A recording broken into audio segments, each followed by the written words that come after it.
Majority Leader. I ask unanimous consent the quorum call be lifted. Without objection. Mr. President, it's been 1 month since President Trump took the oath of office. Since January 20th, the Senate has been hard at work confirming the President's cabinet nominees, 18 confirmed so far. President Trump has more of his team in place today than any president has had at this point since 2001. And we've done this despite obstruction by Democrats. Every nominee has received a fair process, as promised, and the Senate will continue to keep its foot on the gas until President Trump's cabinet table is full. Mr. President, later today, the Senate will vote to confirm Kash Patel to be director of the FBI. Mr. Patel will lead the nation's primary federal law enforcement agency at a critical time. We've seen a heightened threat of terrorism in the homeland. Illegal drugs continue to come across the southern border and take the lives of too many Americans. Violent crime spiked in recent years, and it's still a problem in many parts of the country. And at the same time, the FBI has lost the trust of many Americans who fear the agency has become politicized. Mr. President, Kash Patel has spent his career working in criminal law and national security. He spent his first 8 years after law school as a public defender in state and federal courts in Florida. In 2014, he was brought on as a terrorism prosecutor at the U.S. Department of Justice, prosecuting terrorist organizations like Al-Qaeda and Al-Shabaab. From there, he went to work in national security for the House Intelligence Committee and then in the first Trump administration. He worked on the National Security Council, where he handled hostage rescues, among other sensitive missions. He also served as principal deputy for the acting director of national intelligence and later as chief of staff for the acting secretary of defense. Mr. President, as I said, the FBI has lost trust among the American people in recent years. Much of that stems from a perception that politics has infected the FBI's important work. And it's not hard to see why. In just the last few years, the FBI field office in Richmond, Virginia, circulated a memo suggesting that traditional Catholics could be violent extremists. In 2021, the Attorney General infamously instructed the FBI to work with local law enforcement to target parents who attended school board meetings. And of course, there is the FBI's apparent double standard when it comes to investigating President Trump and its repeated failures to cooperate with congressional Republicans. Mr. President, the next director of the FBI needs to focus on rooting out politics so the FBI can enforce the law, uphold the Constitution, and keep Americans safe. The Bureau also needs a renewed focus on empowering the FBI's field office to be good partners to local law enforcement. I'm encouraged that Mr. Patel has the support of the National Police Association, the National Sheriff's Association, and multiple state attorneys general, all of whom will be his partners in law enforcement should Mr. Patel be confirmed. We've unfortunately seen that no community is immune from crime, terrorism, or illegal drugs. And we need all law enforcement working together and focused on the real threats facing our country. I look forward to working with Mr. Patel to restore the integrity of the FBI and get it focused on its critical mission. Mr. President, one of the most significant accomplishments of the first Trump administration was the passage of the Tax Cuts and Jobs Act. This comprehensive bill reduced tax rates for every income bracket, doubled the child tax credit, nearly doubled the standard exemption, or I should say the standard deduction, and enacted pro-growth policies for American businesses of all sizes. And what were the results? A growing economy, higher paychecks for hardworking families, millions of new jobs, small business growth, higher than expected federal revenues. That's right, higher than expected. Government revenues since the Tax Cuts and Jobs Act have exceeded projections by roughly $500 billion. An end to corporate inversions, which is the practice of moving U.S. company operations overseas for tax purposes. Practically every aspect of the U.S. economy was strengthened by this pro-growth legislation. And contrary to what my friends across the aisle like to claim, it was middle-class families, not wealthy Americans, who received the largest proportional benefit of the tax cuts. Now, let me just repeat that, Mr. President. It was middle-class families, not wealthy Americans, who receive the largest proportional benefit of the tax cuts. Working families benefited from this legislation. Working families ended up with more money in their pockets. Working families had more breathing room because of the Tax Cuts and Jobs Act. Anyone who pretends that this wasn't the case is either ignorant of the law or being deliberately deceptive. Mr. President, the income tax cuts for individuals are expiring at the end of this year, along with a key small business tax cut called the Section 199A pass-through deduction. And none of our top priorities for this year, or I should say one of our top priorities for this year, is extending this tax relief. But not just extending it, Mr. President, making it permanent. As I and several other Finance Committee Republicans noted last week in a letter on this subject, and I quote, "A temporary extension of these pro-growth and pro-family policies is a missed opportunity. Businesses need certainty while investing in their companies, and taxpayers should not fear tax hikes due to congressional inaction," end quote. That's it in a nutshell, Mr. President. Hardworking Americans shouldn't have to live in fear of a tax hike every few years. And businesses need a clear picture of the tax outlook so that they can plan for the long term. Mr. President, making the Tax Cuts and Jobs Act permanent would protect hardworking families from uncertainty and ensure that they can keep more money in their pockets. And it would have significant long-term economic benefits. The National Federation of Independent Business reports that making the small business Section 199A deduction permanent would result in the creation of an additional 1.2 million jobs annually, with that number climbing as the law goes on. And the Tax Foundation reports that long-run gross domestic product would increase by a substantial 1.1%. The President has called for making the Tax Cuts and Jobs Act permanent, and I'm committed to ensuring that any tax bill we consider does exactly that. We have a real opportunity to improve the lives of Americans both here and now and for the long term, and we can't waste it. Mr. President, needless to say, drafting major tax legislation takes time. And Senator Crapo, the chairman of the Senate Finance Committee, has been doing an incredible job laying the groundwork for a permanent Tax Cuts and Jobs Act extension. But there's still substantial work left to do to arrive at a bicameral agreement. And we have to take the time to get it and do it right. As we continue to move full steam ahead on this key part of the President's agenda, however, there are other pressing priorities that need to be addressed immediately.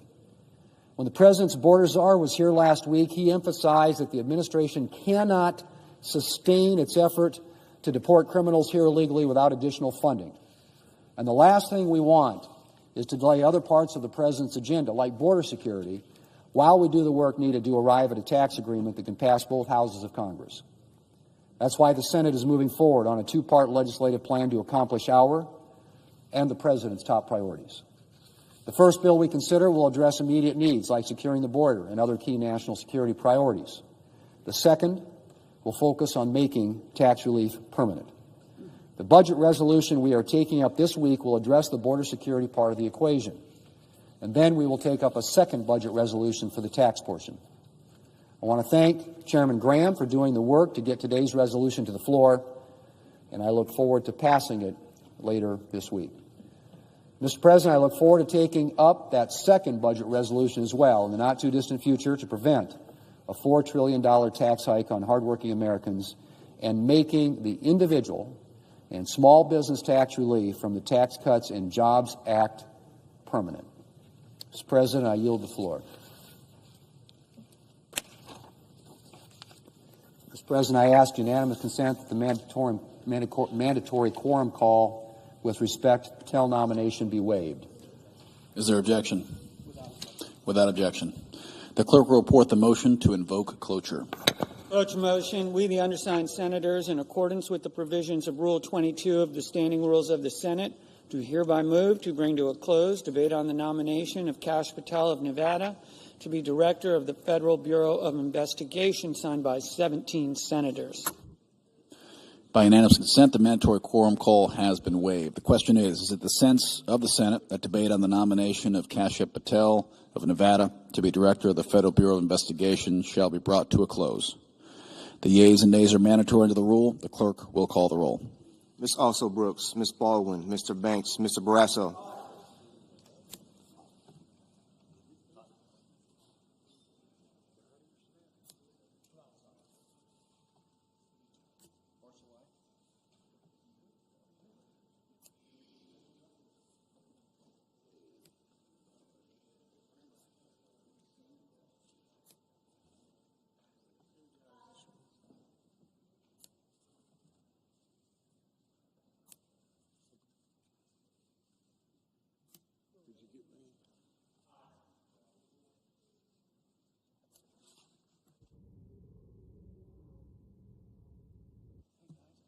Mr. Bennett. Mrs. Blackburn.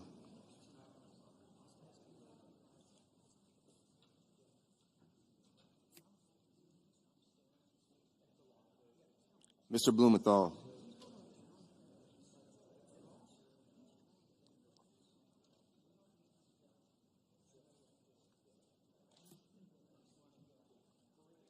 Ms. Blunt Rochester. Mr. Booker.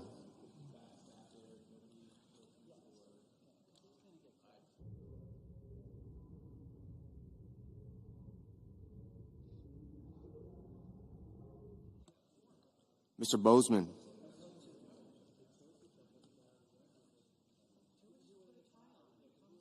Mrs. Britt. Mr. Budd.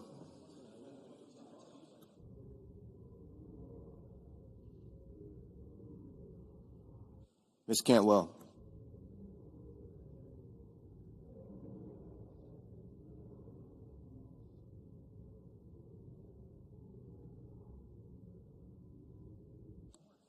Mrs. Capito. Mr. Cassidy. Ms. Collins. Mr. Coons. Mr. Cornyn. Ms. Cortez Masto. Mr. Cotton. Mr. Kramer. Mr. Crapo.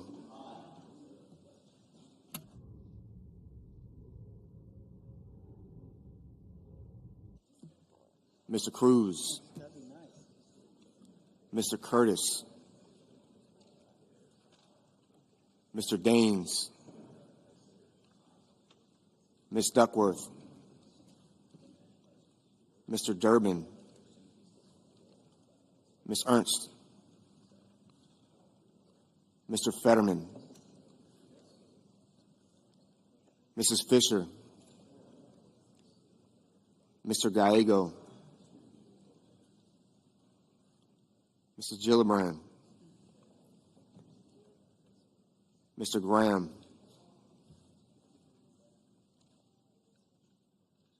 Mr. Grassley.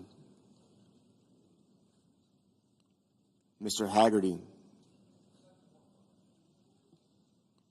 Ms. Hassan. Mr. Hawley. Mr. Heinrich. Mr. Hickenlooper. Ms. Hirono. Mr. Hoven. Mr. Husted. Mrs. Highsmith.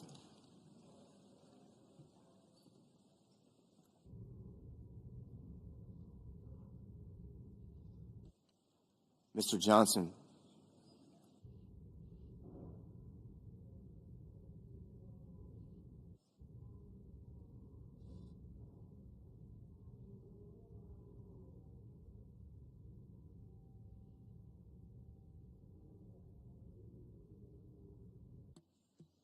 Mr. Justice. Mr. Kane. Mr. Kelly. Mr. Kennedy. Mr. Kim. Mr. King. Ms. Klobuchar. Mr. Langford. Mr. Lee. Mr. Lujan, Ms. Lummis, Mr. Markey, Mr. Marshall, Mr. McConnell, Mr. McCormick, Mr. Merkley, Mrs. Moody, Mr. Moran, Mr. Moreno, Mr. Mullen, Ms. Murkowski, Mr. Murphy, Mrs. Murray,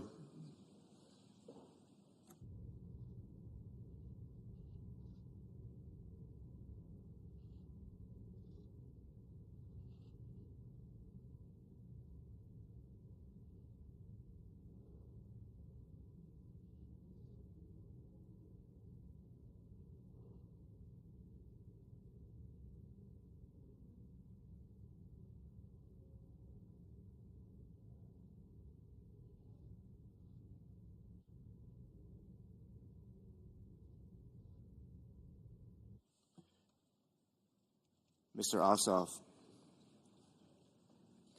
Mr. Padilla, Mr. Paul,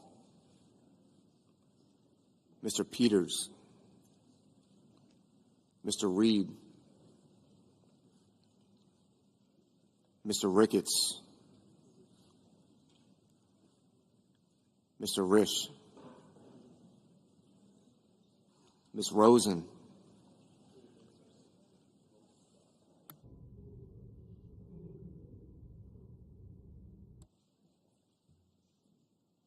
Mr. Rounds, Mr. Sanders,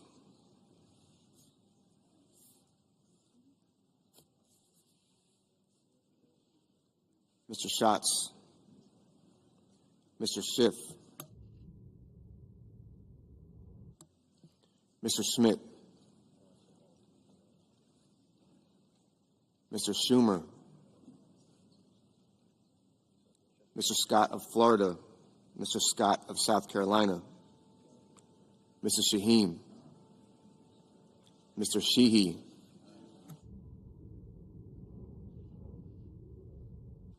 Ms. Slotkin, Ms. Smith, Mr. Sullivan, Mr. Thune,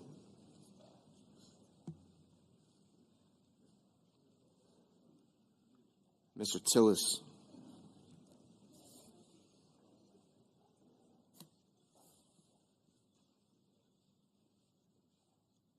Mr. Tuberville, Mr. Van Hollen, Mr. Warner, Mr. Warnock, Ms. Warren, Mr. Welch, Mr. Whitehouse, Mr. Wicker, Mr. Wyden, Mr. Young.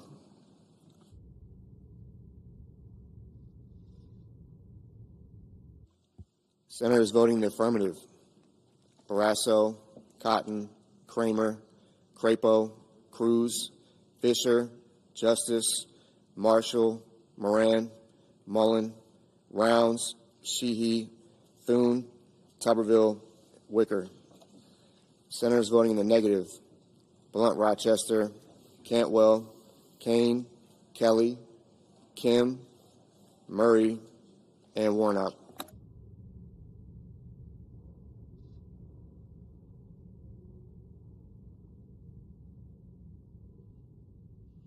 Ms. Also Brooks. Ms. Also Brooks. No.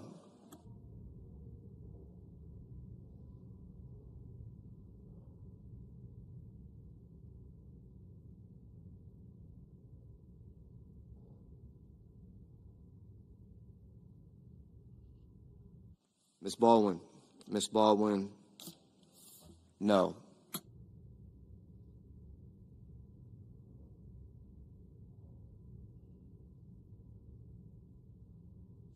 Mr. McCormick. Mr. McCormick, aye.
Mr. Schatz. Mr. Schatz, no.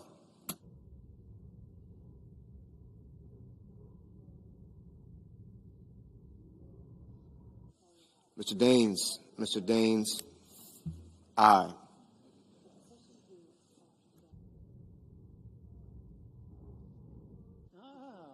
Haven't heard that.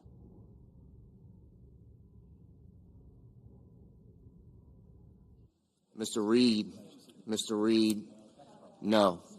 Ms. Hassan. Ms. Hassan, no.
Mrs. Blackburn. Mrs. Blackburn, aye.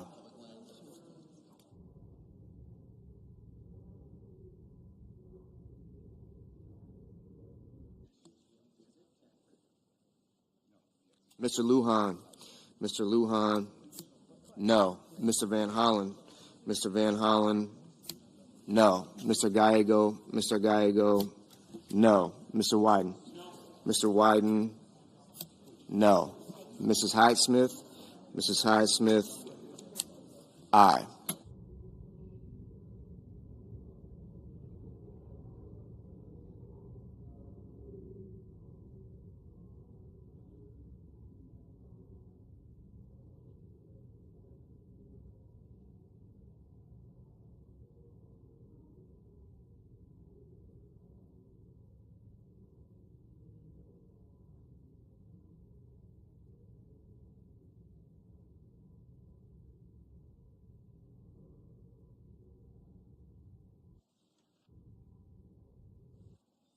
Mr. Sanders. Mr. Sanders, no.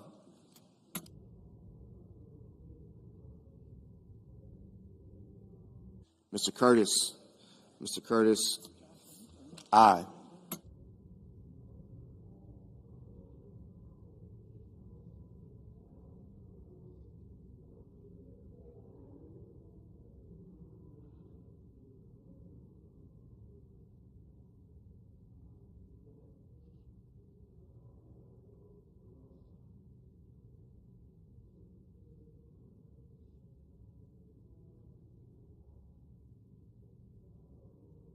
Mr. Scott. Mr. Scott of Florida, aye.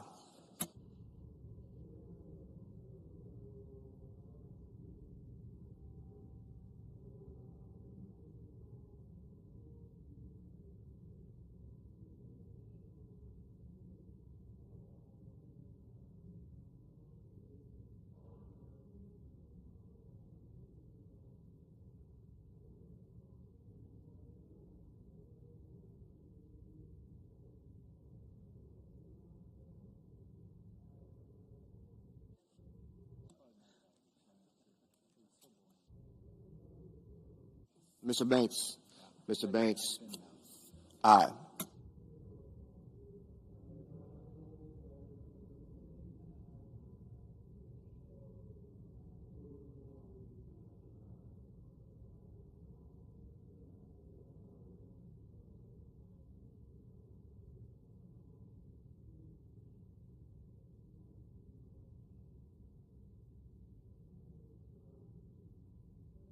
Ms. Warren. Ms. Warren. No.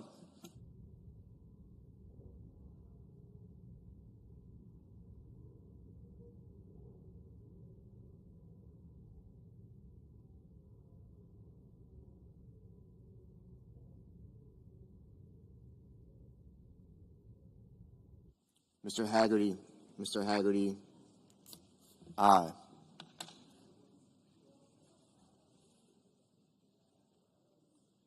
Mr. Merkley. Mr. Merkley. No. Ms. Rosen. Ms. Rosen. No.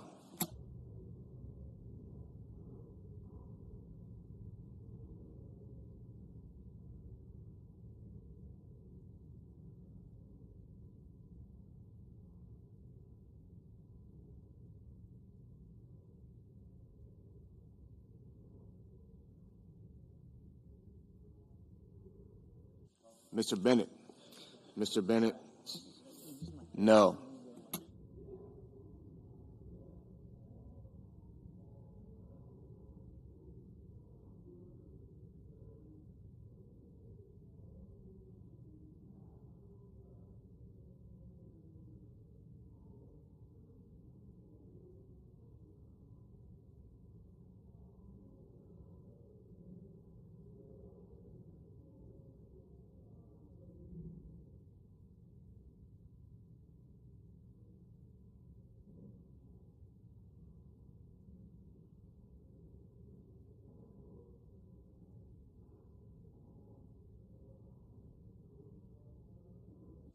Mr. Peters. Mr. Peters. No.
Mr. Tillis.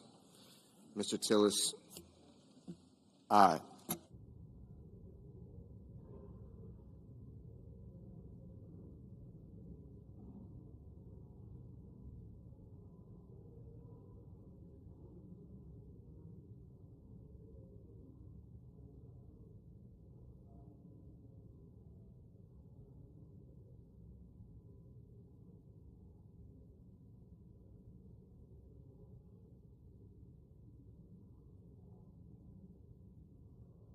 Mr. Johnson.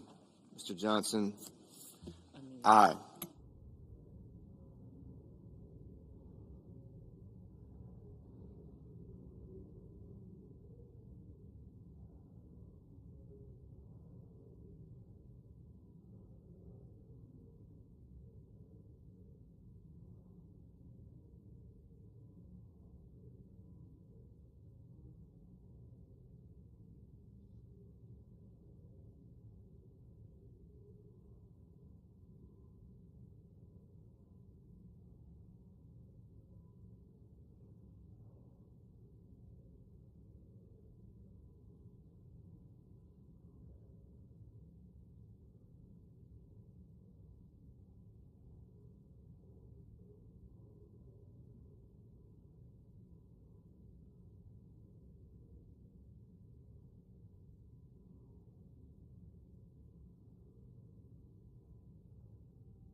Mr. Budd. Mr. Budd. Aye.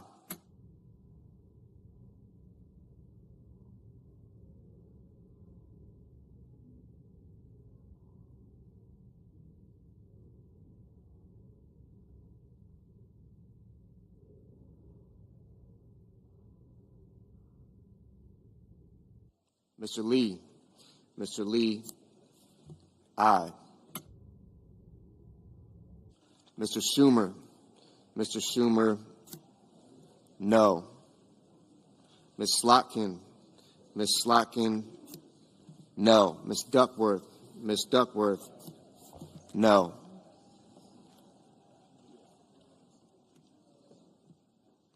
Mr. Graham. Mr. Graham. Aye.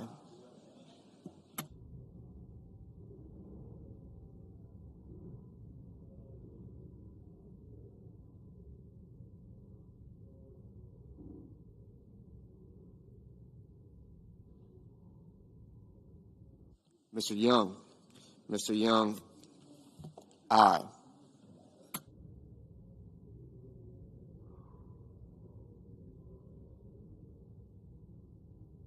Ms. Collins.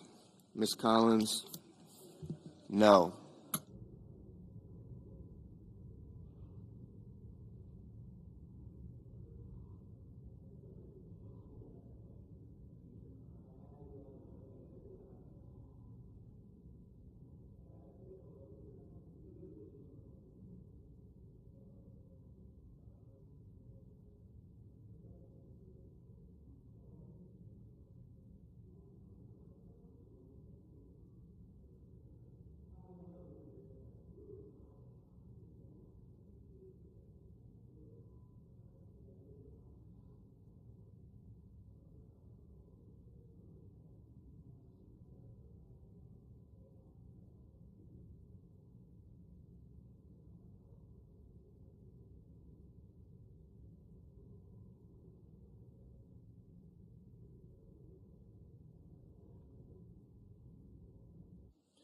Mr. Risch.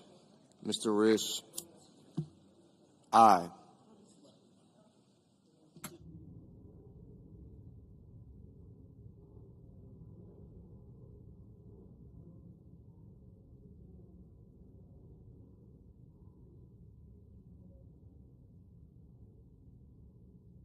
Mr. Warner. Mr. Warner. No.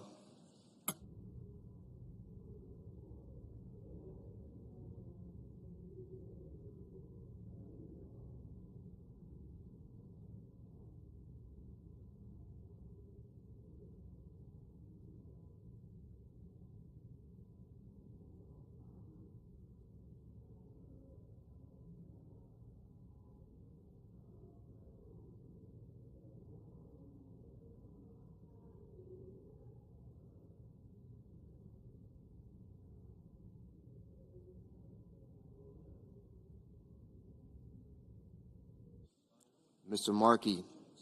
Mr. Markey. No.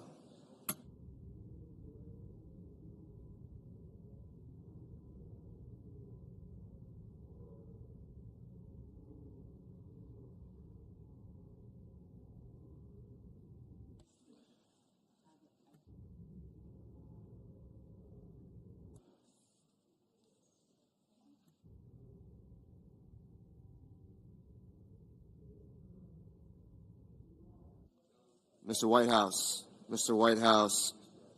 No. Mrs. Moody. Mrs. Moody. Aye. Mr. King. Mr. King. No. Mr. Langford. Mr. Langford. Aye. Mr. Heinrich. Mr. Heinrich. No. Mr. Cornyn. Mr. Cornyn. Aye. Mrs. Britt. Mrs. Britt. Aye. Mrs. Capito. Mrs. Capito. Aye.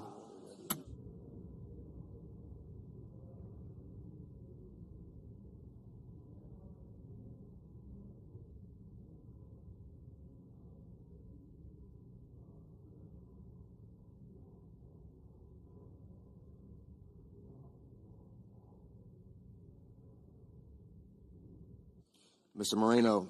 Mr. Moreno. Aye. Ms. Ernst. Ms. Ernst. Aye.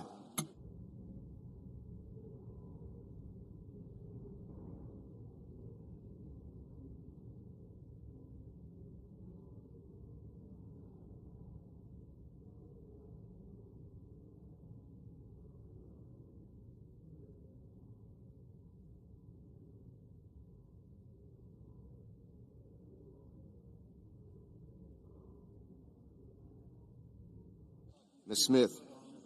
Ms. Smith. No.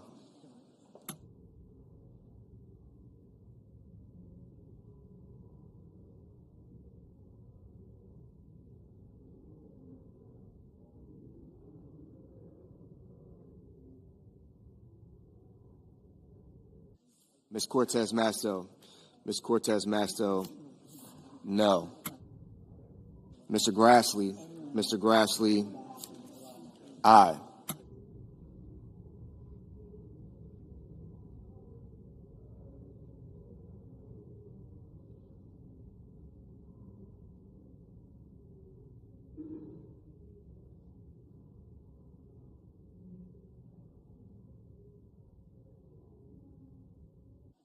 Mr. Schmidt. Mr. Schmidt. Aye.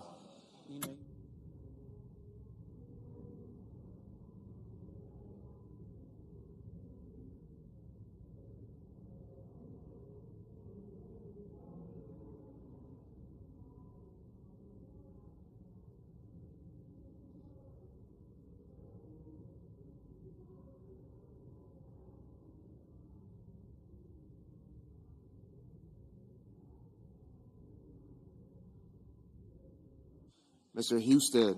Mr. Husted. Aye. Mr. Ossoff. Mr. Ossoff. No.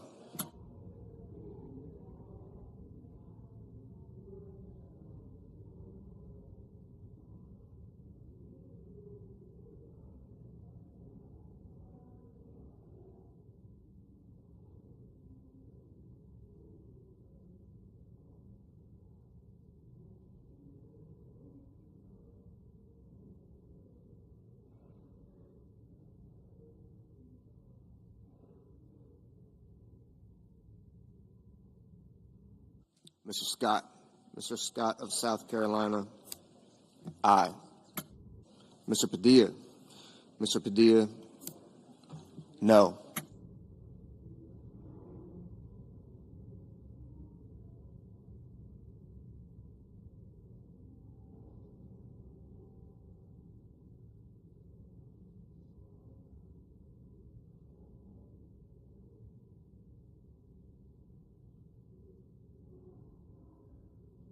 Mr. Schiff. Mr. Schiff. No. Mr. Ricketts. Mr. Ricketts. Aye. Mr. Rono. Mr. Rono. No.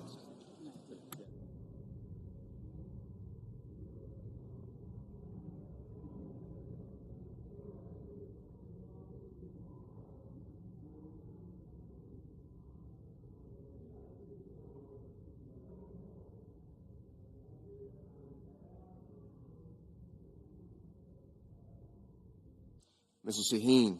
Mr. Shaheen. No.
Mr. Kennedy.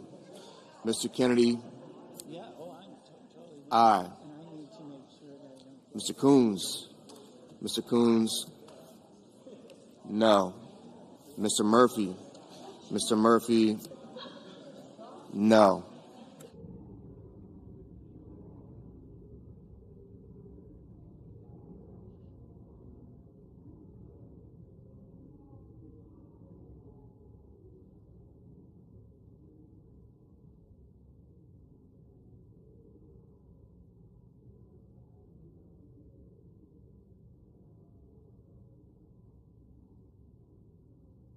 Mr. Durbin.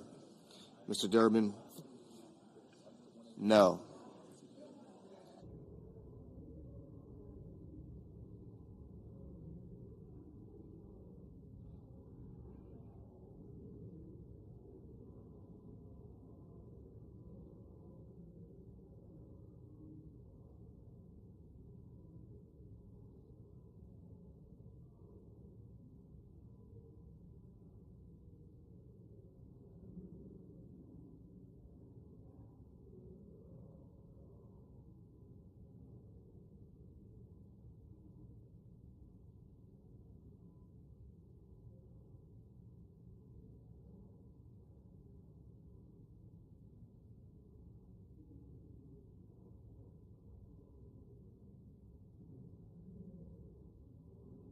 Mr. Sullivan.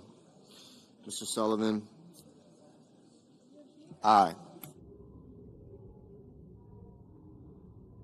Ms. Murkowski. Ms. Murkowski. Aye.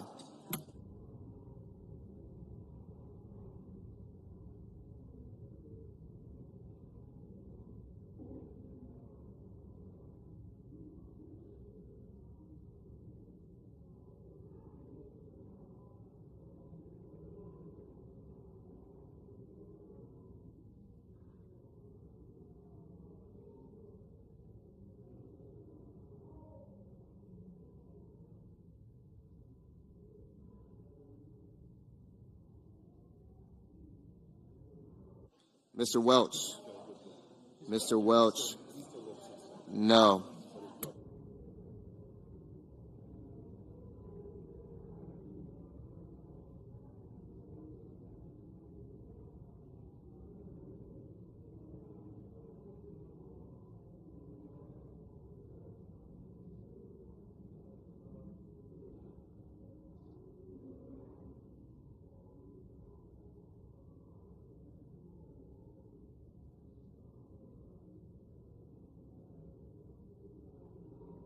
Ms. Lummis.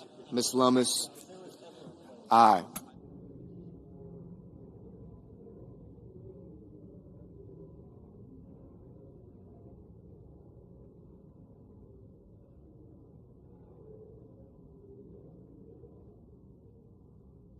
Mr. Cassidy. Mr. Cassidy. Aye. Mr. Hickenlooper. Mr. Hickenlooper. No.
Mr. Booker. Mr. Booker, no. Mr. Blumenthal. Mr. Blumenthal, no.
Ms. Klobuchar. Ms. Klobuchar, no.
Mr. Hawley. Mr. Hawley, aye.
Mr. Hoven. Mr. Hoven, aye.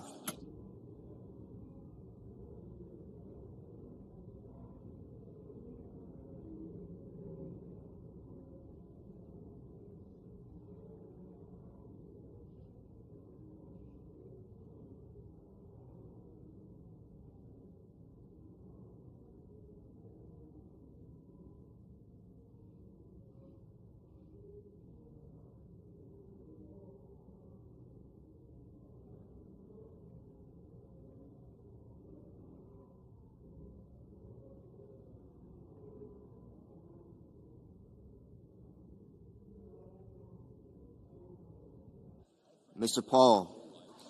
Mr. Paul, aye.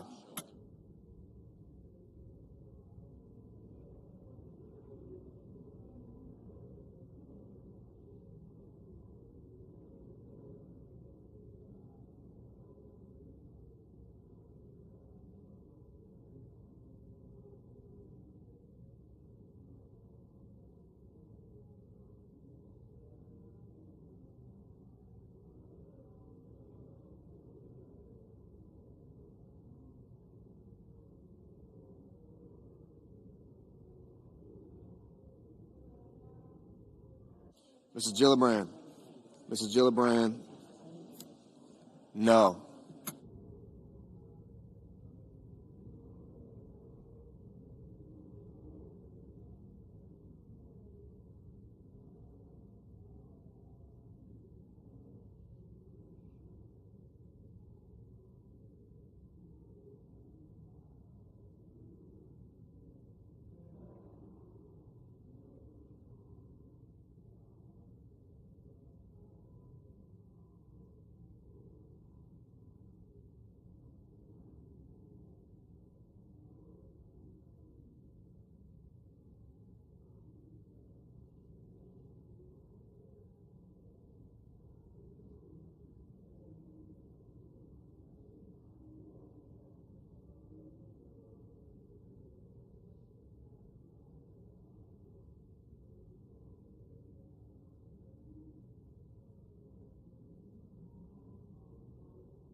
Mr. McConnell.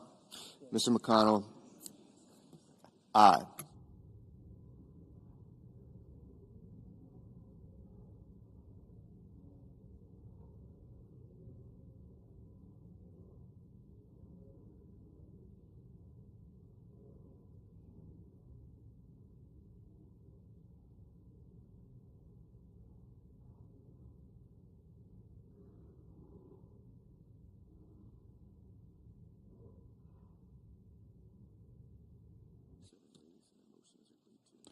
We have 51 yeas, 47 nays. The motion is agreed to.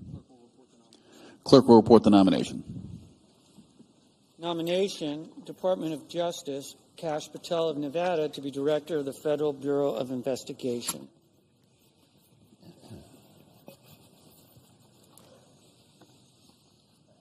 Mr. President. Senator from Kentucky. I've never liked calling too much attention to today's date, February 20th. But I figured my birthday would be as good a day as any to share with our colleagues a decision I made last year. During my time in the Senate, I've only really answered to two constituencies: the Republican Conference and the people of Kentucky. Over the years, the first group trusted me to coordinate campaigns, to count votes, to steer committees, to take the majority, and on 9 occasions to lead our conference. Serving as a Republican leader was a rare and, yes, rather specific childhood dream. And just about a year ago, I thanked my colleagues for their confidence, which allowed me to fulfill it. To the distinguished members of this body, I've had the privilege to lead, and I remain deeply, deeply grateful. Today, however, it's appropriate for me to speak about an even deeper allegiance and even longer-standing gratitude. 7 times, my fellow Kentuckians have sent me to the Senate. Every day in between, I've been humbled by the trust they placed in me to do their business right here. Representing our Commonwealth has been the honor of a lifetime. I will not seek this honor an 8th time. My current term in the Senate will be my last. I've been a student of history my entire life. I can't remember the last time I didn't have a stack of biographies or political memoirs on my nightstand. And I know well how tempting it can be to read history with a sense of determinism, assuming that somehow notorious failures were inevitable, that crowning triumphs were predestined, and in either case, that lives and careers followed orderly paths. This, of course, isn't how things work. And I've never had to look further than my own life to recognize it. I've never lost sight of the fact that without my mother's devoted care, a childhood encounter with polio could have turned out a lot worse. That unless my father had taken a job in the bluegrass state, my interest in politics might have run a course somewhere else. But if it weren't for an 11th hour outside-the-box idea on the campaign trail, my Senate career would have been over before it began. Or that, if not for the people of Kentucky, time and again, agreeing that leadership delivers and electing me to send back here, it would have been someone else from somewhere else taking that seat at the table where I've had a chance to work, strategize, fight, and win. I grew up reading about the greatness of Henry Clay, but there were times when the prospect of etching my name into his desk in this chamber felt like more of a long shot than making it to the major leagues. I got a front row seat to the greatness of Senator John Sherman Cooper of Kentucky as a summer intern in his office. But at so many moments in my early career, the idea of following in his footsteps felt more distant than the moon. So the only appropriate thing to take away today, apart from a healthy dose of pride, is my immense gratitude for the opportunity to take part in the consequential business of the Senate and the nation. Gratitude to the people I represent, Kentucky's families and farmers and miners and service members and small business owners. Gratitude to loyal friends, dedicated volunteers, and talented staff who've helped me serve much better. Gratitude to this institution that has repaid my devotion so generously over the years, and to so many colleagues who've become great friends. Gratitude for my family's support. And in particular, my ultimate teammate and confidant of the last 32 years. Elaine's leadership and wise counsel, in their own right, have made her the most seasoned cabinet official in modern history. On top of all that, her devotion to me and to Kentucky is a lot more than I deserve. When I arrived at this chamber, I wasn't coming with a governor's statewide executive experience or a House member's appreciation for Washington dynamics. I knew my hometown of Louisville, and I'd spent the previous few years working hard to learn what mattered to folks all across the rest of the Commonwealth.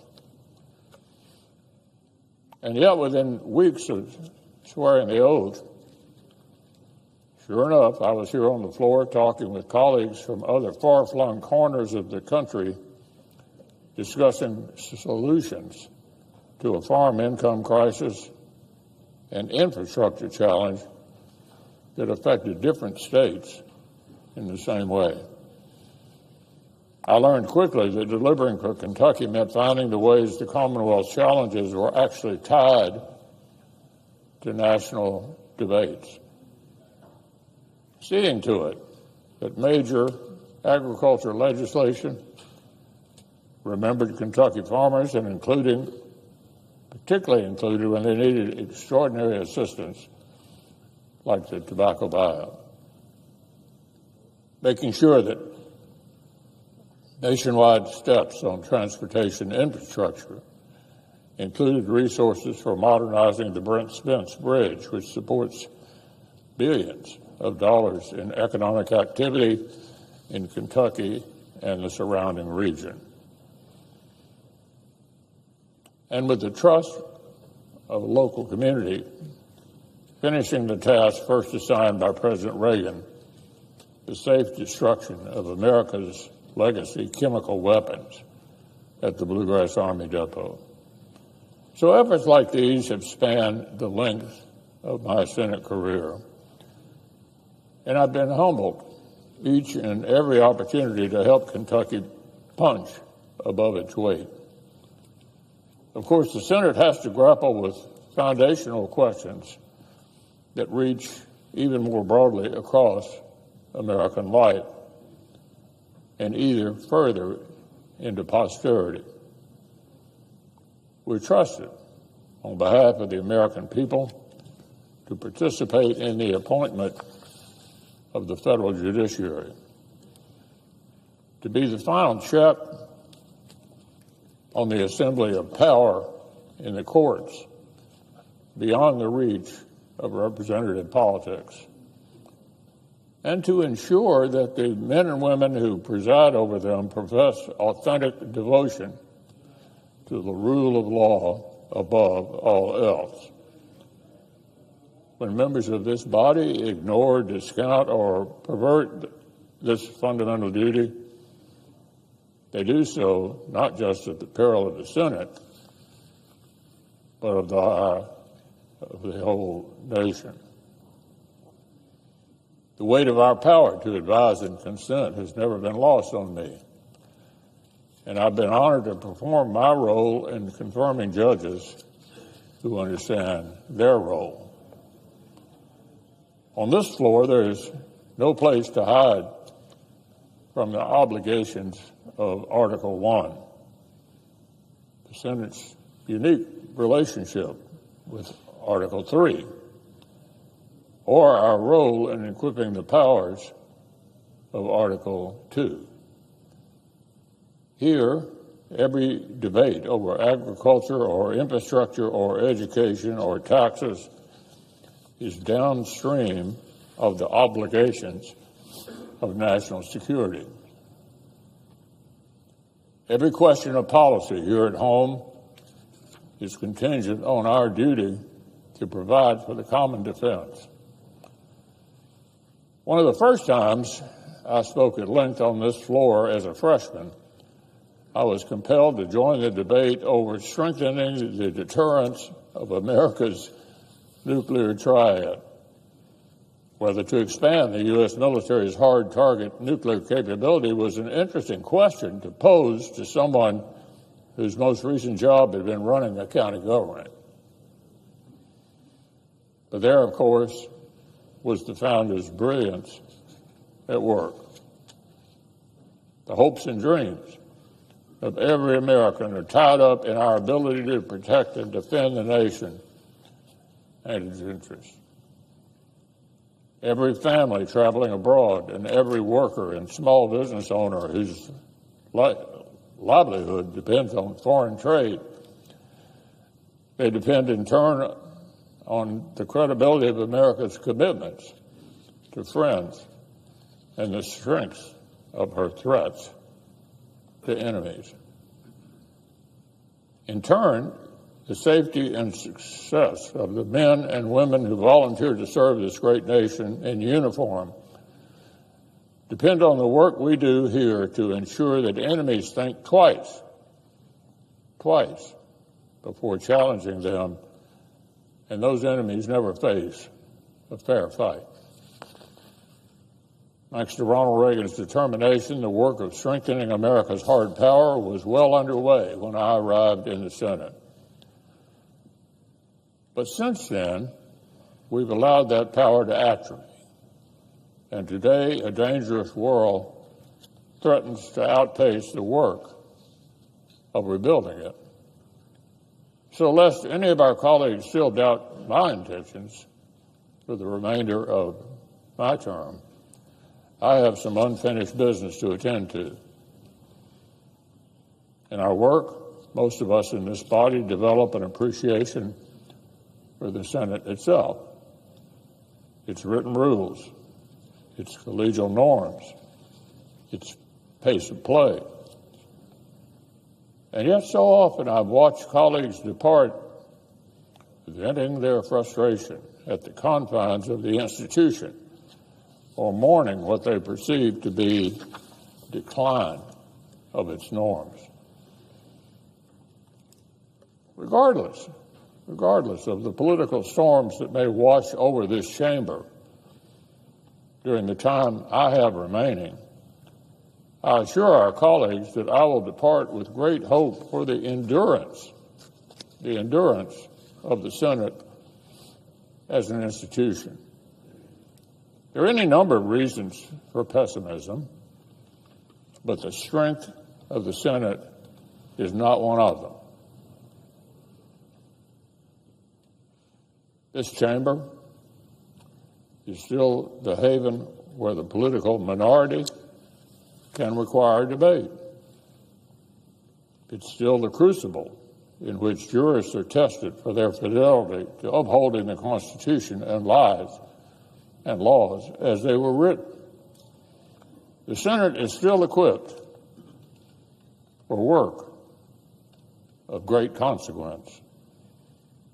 And to the disappointment of my critics, I'm still here on the job.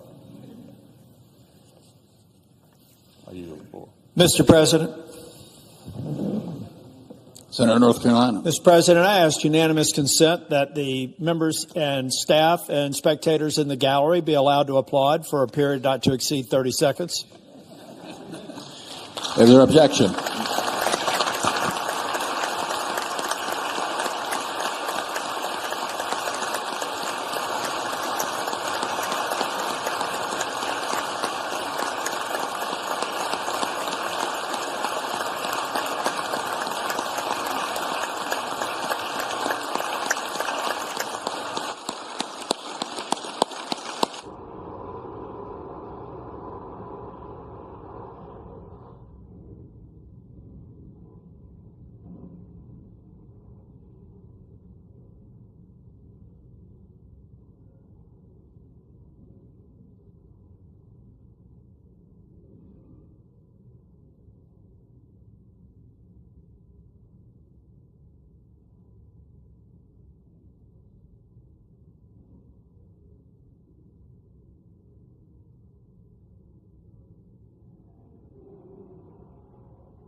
Mr. President. Senator from Illinois. Mr. President, in about 2 hours, the Senate will vote on whether to confirm Kash Patel to serve as Director of the Federal Bureau of Investigations for the next... Order.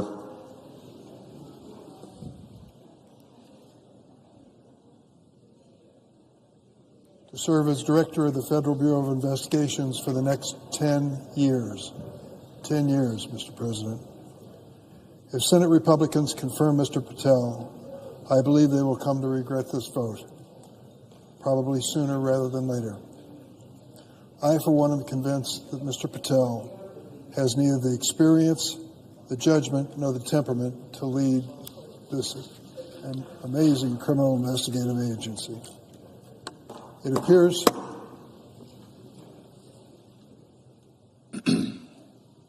appears my Senate Republican colleagues are ignoring the many red flags in Mr. Patel's record, probably because they fear retribution from the President and Mr. Musk. Let me be clear. This is not a partisan issue. During my time in the Senate, I have voted for 4 FBI director nominations before this one. Each one was clearly a Republican, and I voted for them nevertheless. Historically, the Federal Bureau of Investigation has been apolitical. I oppose Mr. Patel because he is dangerously politically extreme. He has repeatedly expressed his intention to use our nation's most important law enforcement agency to retaliate against his political enemies. Even before President Trump took office, Mr. Patel announced that he would force out FBI Director Chris Wray, who he nominated in his first term before firing the former FBI Director Jim Comey. The director is the only political appointment at the FBI. Congress took steps to ensure that this agency remains as apolitical as possible by providing for a single term of 10 years for a director and subjecting the appointment to the advice and consent of the Senate. 50 years ago, we made this reform. We may see it all fall to ashes today. But as we have seen for weeks now, the Trump administration purge of the FBI is a political exercise that has spread to service career officials. There's an association of FBI agents, and the 2 leaders of that association came to see me recently in my office to talk about this situation. Both of them are women. One is serving 17 years in the career job at the FBI, and the other 22. They were quick to add that their fathers had been FBI agents before them. It was clearly in their blood. They came to tell me about the situation at the FBI today because of this transition and because of the prospect of Kash Patel heading their agency. They said morale has never been lower. They've gone through many presidential transitions and have never seen anything like this. The declaration that is required now of FBI agents as to whether they were participating in the investigation of the January 6th rioters who assaulted this United States Capitol building. Let's be honest about what's going on here. There's an effort to have Soviet-style historical revision. The Trump administration and the people that they're pushing into leadership have to basically pass a loyalty oath in terms of the outcome of the previous presidential election and what happened on January 6th. They were somehow asked to ignore the obvious that we see on videotape over and over again. The rioters assaulted this Capitol. It was so dangerous that the Vice President of the United States, sitting in your chair, was physically removed by the Secret Service for fear that he was going to be hurt if he stayed in that position. Those of us who are on the floor of the Senate on January 6th were asked to evacuate this chamber as quickly as possible. This was not simply a question of tourists getting out of line. These people who assaulted this U.S. Capitol building were hell-bent on stopping the constitutional process of counting the electoral votes in the 2020 election. And now, FBI and others are being asked to say the opposite, that this wasn't somehow a breach of law, a horrendous, terrible chapter in the history of this country, and that there was danger afoot. Because the president has given a sweeping pardon to the 1,600 who were prosecuted for trespass, seditious conspiracy, the use of firearms in the Capitol, and the like, we are supposed to somehow discount this as a significant moment in American history. It was. And for the FBI agents who participated in the investigation of that day, I say they were doing their job, and they did it well. And now to remove them from the FBI because of that has obviously hurt the morale of the FBI agency and made them stop and wonder what the future holds for them. If another president comes in with another political agenda, will they be the victims again? As we've seen for weeks now, the Trump administration's purge of the FBI is a political exercise that has spread to senior career officials. In the FBI long history, this has never happened before.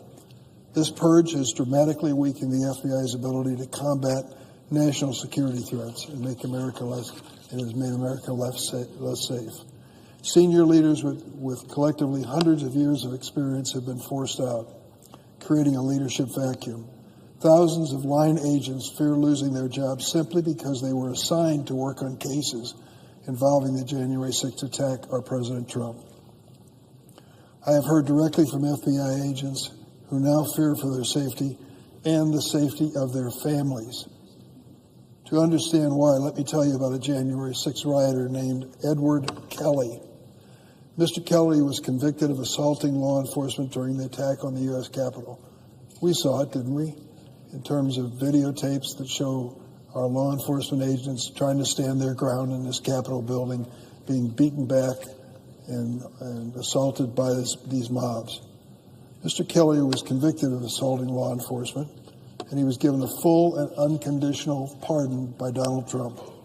But Mr. Kelly has also been convicted in his home state of Tennessee of conspiracy to murder the FBI agents who investigated his role in the January 6th attack. Understand this. Now he is arguing that President Trump's blanket pardon of Mr. Kelly should cover his attempt to kill FBI agents.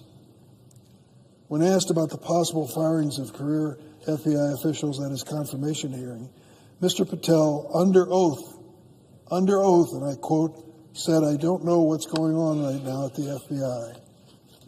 Mr. President, that's not true. Thanks to multiple brave whistleblowers, we now know that Mr. Patel likely committed perjury in making that statement, even before being confirmed as an FBI director. Mr. Patel is already directing the ongoing purge of honorable career public servants. Despite his status as a private citizen, he has no right to be part of this awful process. I urge my Republican colleagues, seriously, consider these credible whistleblower allegations before you vote on Mr. Patel's nomination.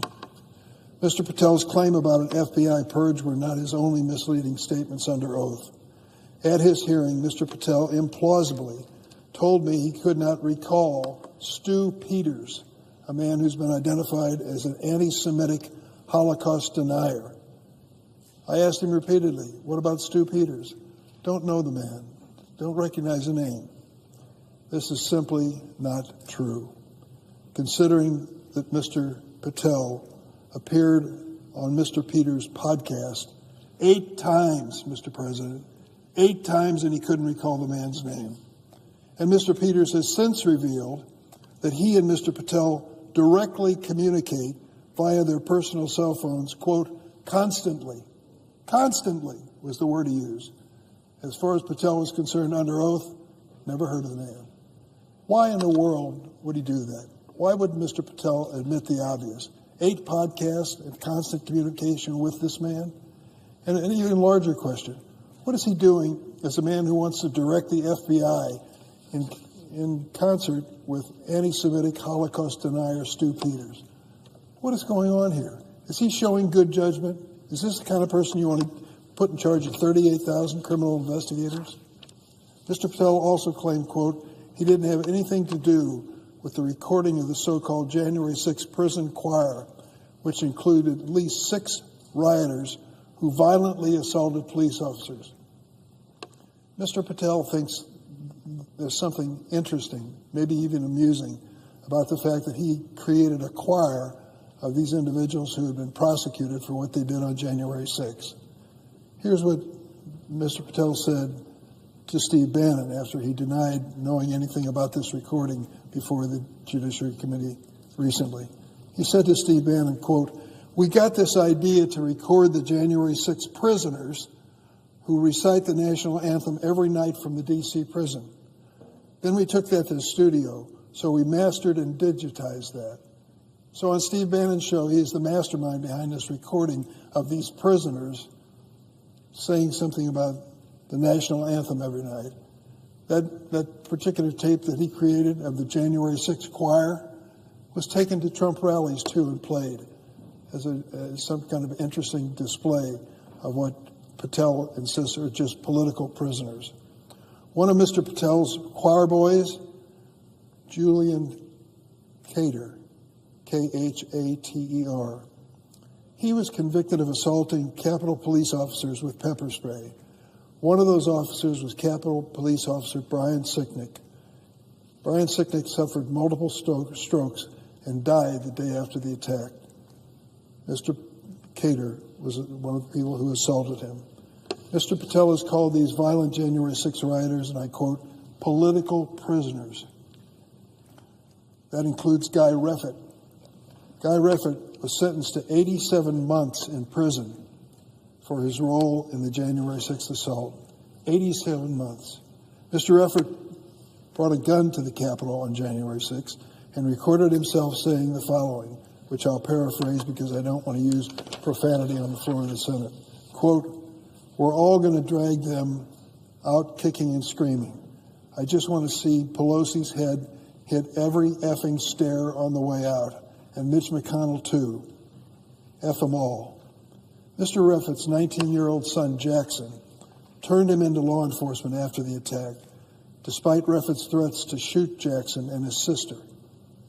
Here's what Reffitt said to his own children, quote, "If you turn me in, you're a traitor. And you know what happens to traitors. Traitors get shot." Mr. Reffitt received a full and unconditional pardon from President Trump. Guess where he was on January 30th this year? Back at the Capitol complex at Mr. Patel's confirmation hearing. Here's what Mr. Reffitt posted on social media from the hearing room. Quote, "Present and in support of Kash Patel, as the leftist commies continue to spew lies, misinformation, and disinformation, my man is clean house Kash." Quote, unquote. Stu Peters, constant communication, Holocaust denier. This gentleman, he's become a hero, too, for his appearance before the committee. And we're all commies for questioning Kash Patel's politics and what it's led to. These are Mr. Patel's allies. Stu Peters, Julian Khater, Guy Reffitt. On the other hand, consider who is warning us about Mr. Patel. Former Trump officials who know him, like Attorney General Bill Barr, CIA Director Haspel, Defense Secretary Mark Esper, and National Security Advisor John Bolton. All of these were Republican appointees who worked with Patel, who know him well, and warn us not to do this. Don't give this responsibility to this man. All Republican appointees. Mr. Patel has left a long trail of grievances, lashing out at anyone who is not completely aligned with him. He calls Democrats, quote, vindictive, evil, and vicious, and repeatedly attacks Republican senators who don't toe the MAGA line. I've read Mr. Patel's book, Government Gangsters. It includes an enemies list at the end of the book, 60 names, members of the deep state, in the word of Kash Patel, which includes distinguished public servants from both political parties. What do they all have in common, the 60 people on this hit list? From Attorney General Bill Barr and Merrick Garland to former FBI Directors Bob Mueller and Chris Wray, they've all had the misfortune of crossing paths with the vindictive Kash Patel. Mr. Patel claims he respects law enforcement, but his words and actions demonstrate his disdain for the FBI. He has said on day one he plans to, quote, shut down the FBI headquarters, and he's falsely claimed that the FBI, quote, was planning the January 6th event for a year beforehand. There is no truth to that statement, Mr. President, and he is casting aspersions on the FBI that are undeserved. Mr. Patel's record demonstrates that he's dangerous, inexperienced, and dishonest. He should not and cannot serve as an effective FBI director. Mr. Patel has been crystal clear that he plans on using the FBI's vast surveillance and investigative authority to, quote, come after, close quote, the president's enemies. It is shocking that my Republican colleagues are willing to support him, despite the serious threat he poses to our national security. And I'm sorry to say I believe they will quickly come to regret this vote. When I think of giving this man a 10-year tenure as director of the leading criminal investigative agency in the world, I cannot imagine a worse choice. You want the person who has that job and that power to destroy people simply by investigation, to show some temperament and some judgment. Kash Patel shows just the opposite. He is neither qualified nor prepared to assume this responsibility. I will be voting no and plead with my Republican colleagues. Please think twice before creating this situation and making it even worse. I yield the floor.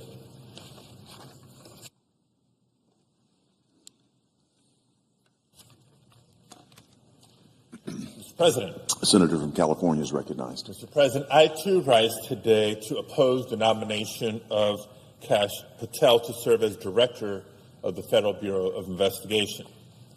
Now, let me begin by saying to Americans watching at home who may not be completely up to speed as to what's going on, the importance of this specific nomination, or wondering, who is Kash Patel?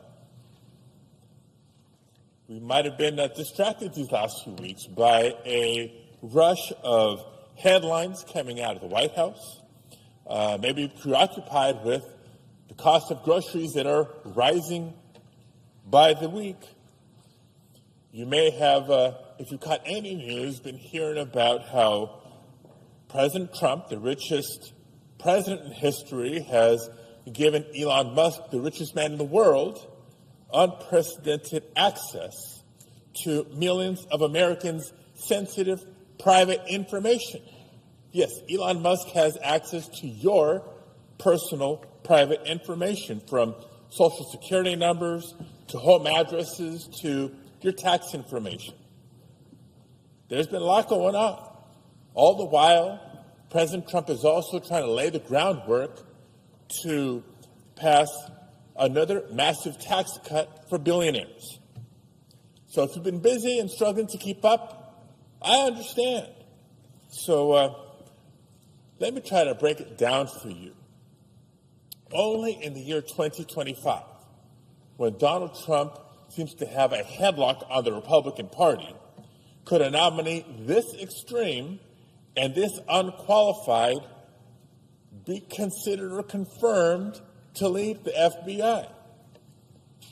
No party of Reagan would ever support this big a threat to American freedom and our national security. No party of Lincoln could ever support this big a source of division among Americans.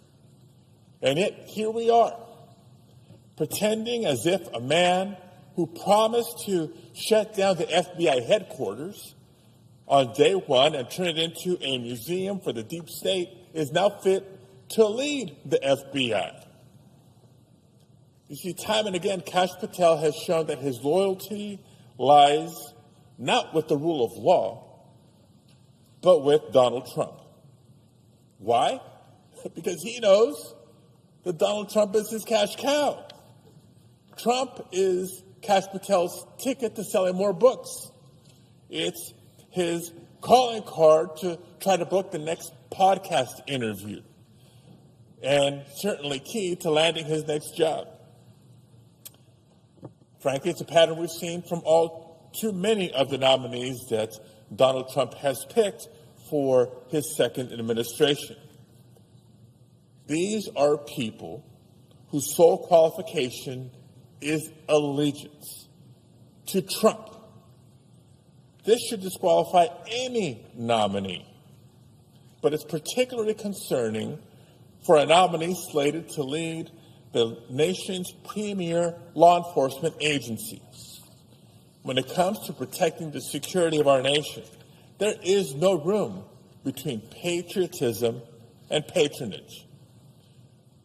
The American people need and deserve a public servant who is 100% committed to the around-the-clock safety of the American people. Unfortunately, through his actions over the course of the last several years, his conduct this past month before the Senate Judiciary Committee, Kash Patel has demonstrated a dangerous lack of judgment, lack of preparation, and lack of independence. He's shown that he's either unwilling or unable of putting politics aside in order to protect the American people and uphold the Constitution, should he be confirmed to lead the FBI. And throughout his career, he's shown a clear pattern of loyalty to Trump and of self-dealings at the expense of the American people. That includes undermining the FBI's work in order to protect Trump from investigation, profiting off of conspiracies about a, quote, deep state, and promoting an enemies list targeting public servants, selling picture books to spread conspiracy theories to children about the 2016 election, endangering the lives of American service members after inserting himself into a hostage rescue operation, refusing to commit in his confirmation hearing to enforcing existing gun laws that protect lives and have saved lives, holding millions of dollars in unvested stock in a foreign company tied to forced and child labor, even producing a song and financially supporting the families of insurrectionists who violently beat Capitol police officers on January 6th. And now it appears that this list includes potentially having lied under oath in his confirmation hearing about the role he played in firing career FBI employees based on their perceived loyalties. After we heard him swear in committee that he played no role in the firings, whistleblowers are coming forward to tell us otherwise. At the very least, this charge is so serious that it warrants further investigation. Colleagues, stretching the truth or potentially outright lying may score on points with President Trump, but as director of the FBI, it will only put American lives at risk. Think about it. To all the Americans who might be watching from home, you wouldn't put an arsonist in charge of a fire department, would you? But with Kash Patel atop the FBI, that's exactly what we'd get. Career law enforcement will continue to be purged. The FBI will be weaponized for political gain, and our communities will be less safe. I want to make one final point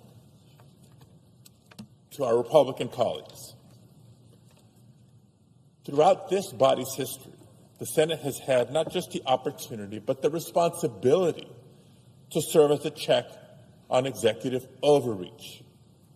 Senators of both parties over history have exercised our constitutional duty to advise and consent to the president's nominations. And in the past, the Senate has rejected extreme nominations. To stay quiet when a nominee so obviously unfit comes before us, that sets a dangerous precedent. Think about the damage you'll not just be doing to the institution of the FBI or to the Senate, but to the trust that millions of Americans deserve to have in our law enforcement. But more important than that, today,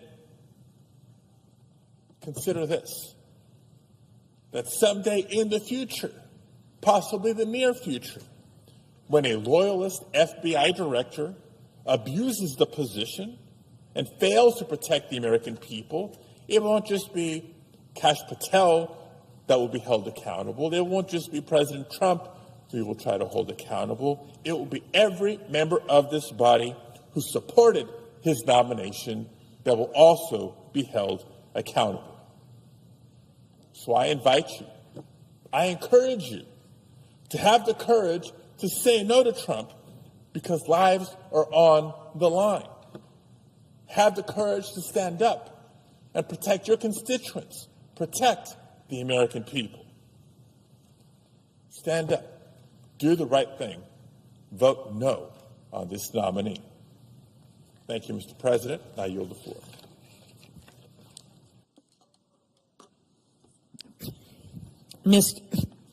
Mr. President. The senator from Minnesota is recognized. Mr. President, I rise to strongly oppose the confirmation of Kash Patel to serve as the next director of the FBI. The FBI director leads our nation's most important law enforcement agency.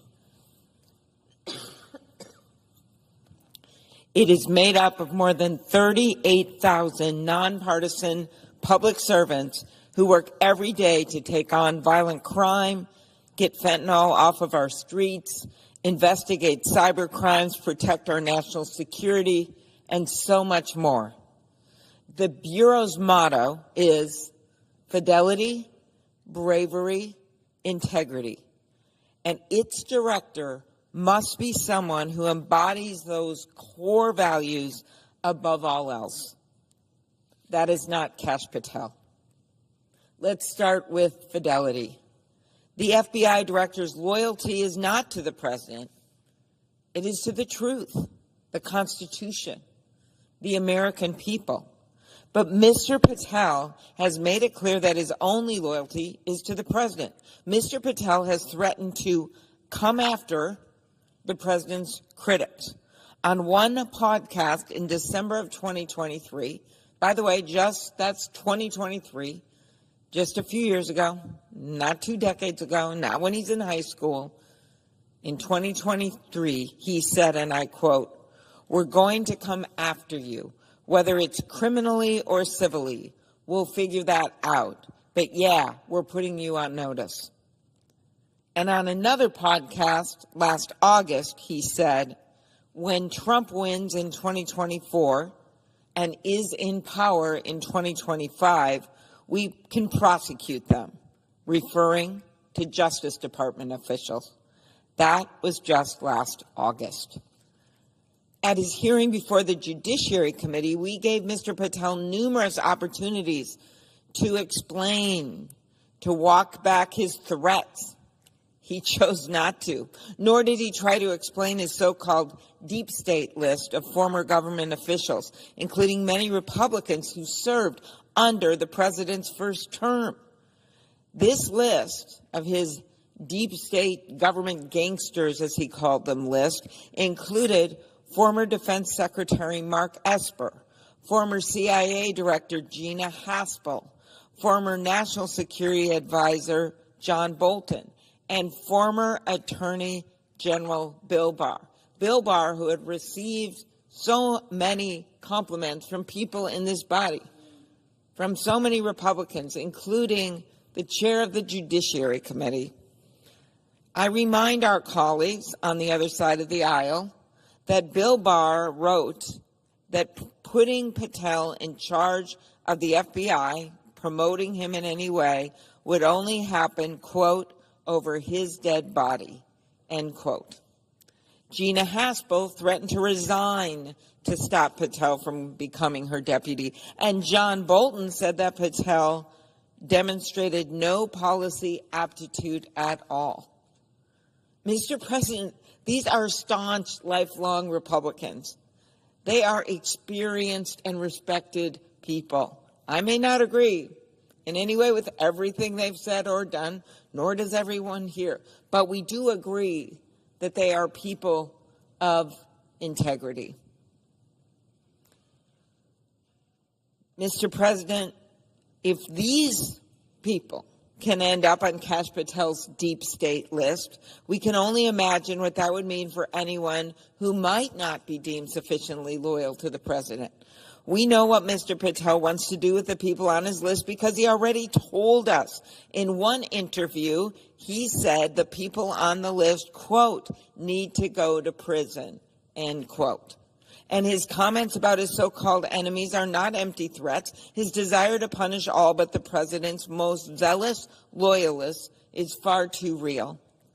At his hearing, Mr. Patel said that, quote, all FBI employees will be protected against political retribution, end quote. Yet, mere hours later, the administration forced out 8 of the Bureau's most senior, nonpartisan public servants who oversaw national security, criminal, and cyber matters. One day later, an email was sent to FBI employees requesting a list of everyone who had worked on January 6 cases, quote, to determine whether any additional personnel actions are necessary, end quote. It wouldn't matter if it's just a brand new person who gets assigned to a case or a senior person. It doesn't matter if these people were prosecuting people, investigating people that actually tried to do us harm in this chamber, chased down former Senator Romney in the hall. That all happened. Destroyed offices of the parliamentarian and others. Cut police officers' faces and injured them. And then, when in any crime scene you'd have it investigated, this guy, Kash Patel, is questioning those FBI employees that were simply assigned to the case to work on them. This is not the person we should be putting in charge of the FBI. And I know my colleagues know this. So many of them that were there at the time supported Christopher Wray. I voted for Christopher Wray. He was Donald Trump's choice to run the FBI, but I thought that he would be a man of integrity, and he was. I will also note that applications to the FBI have tripled since he's been in office during that time period because he's improved morale, they've been doing their job, and people want to go work there.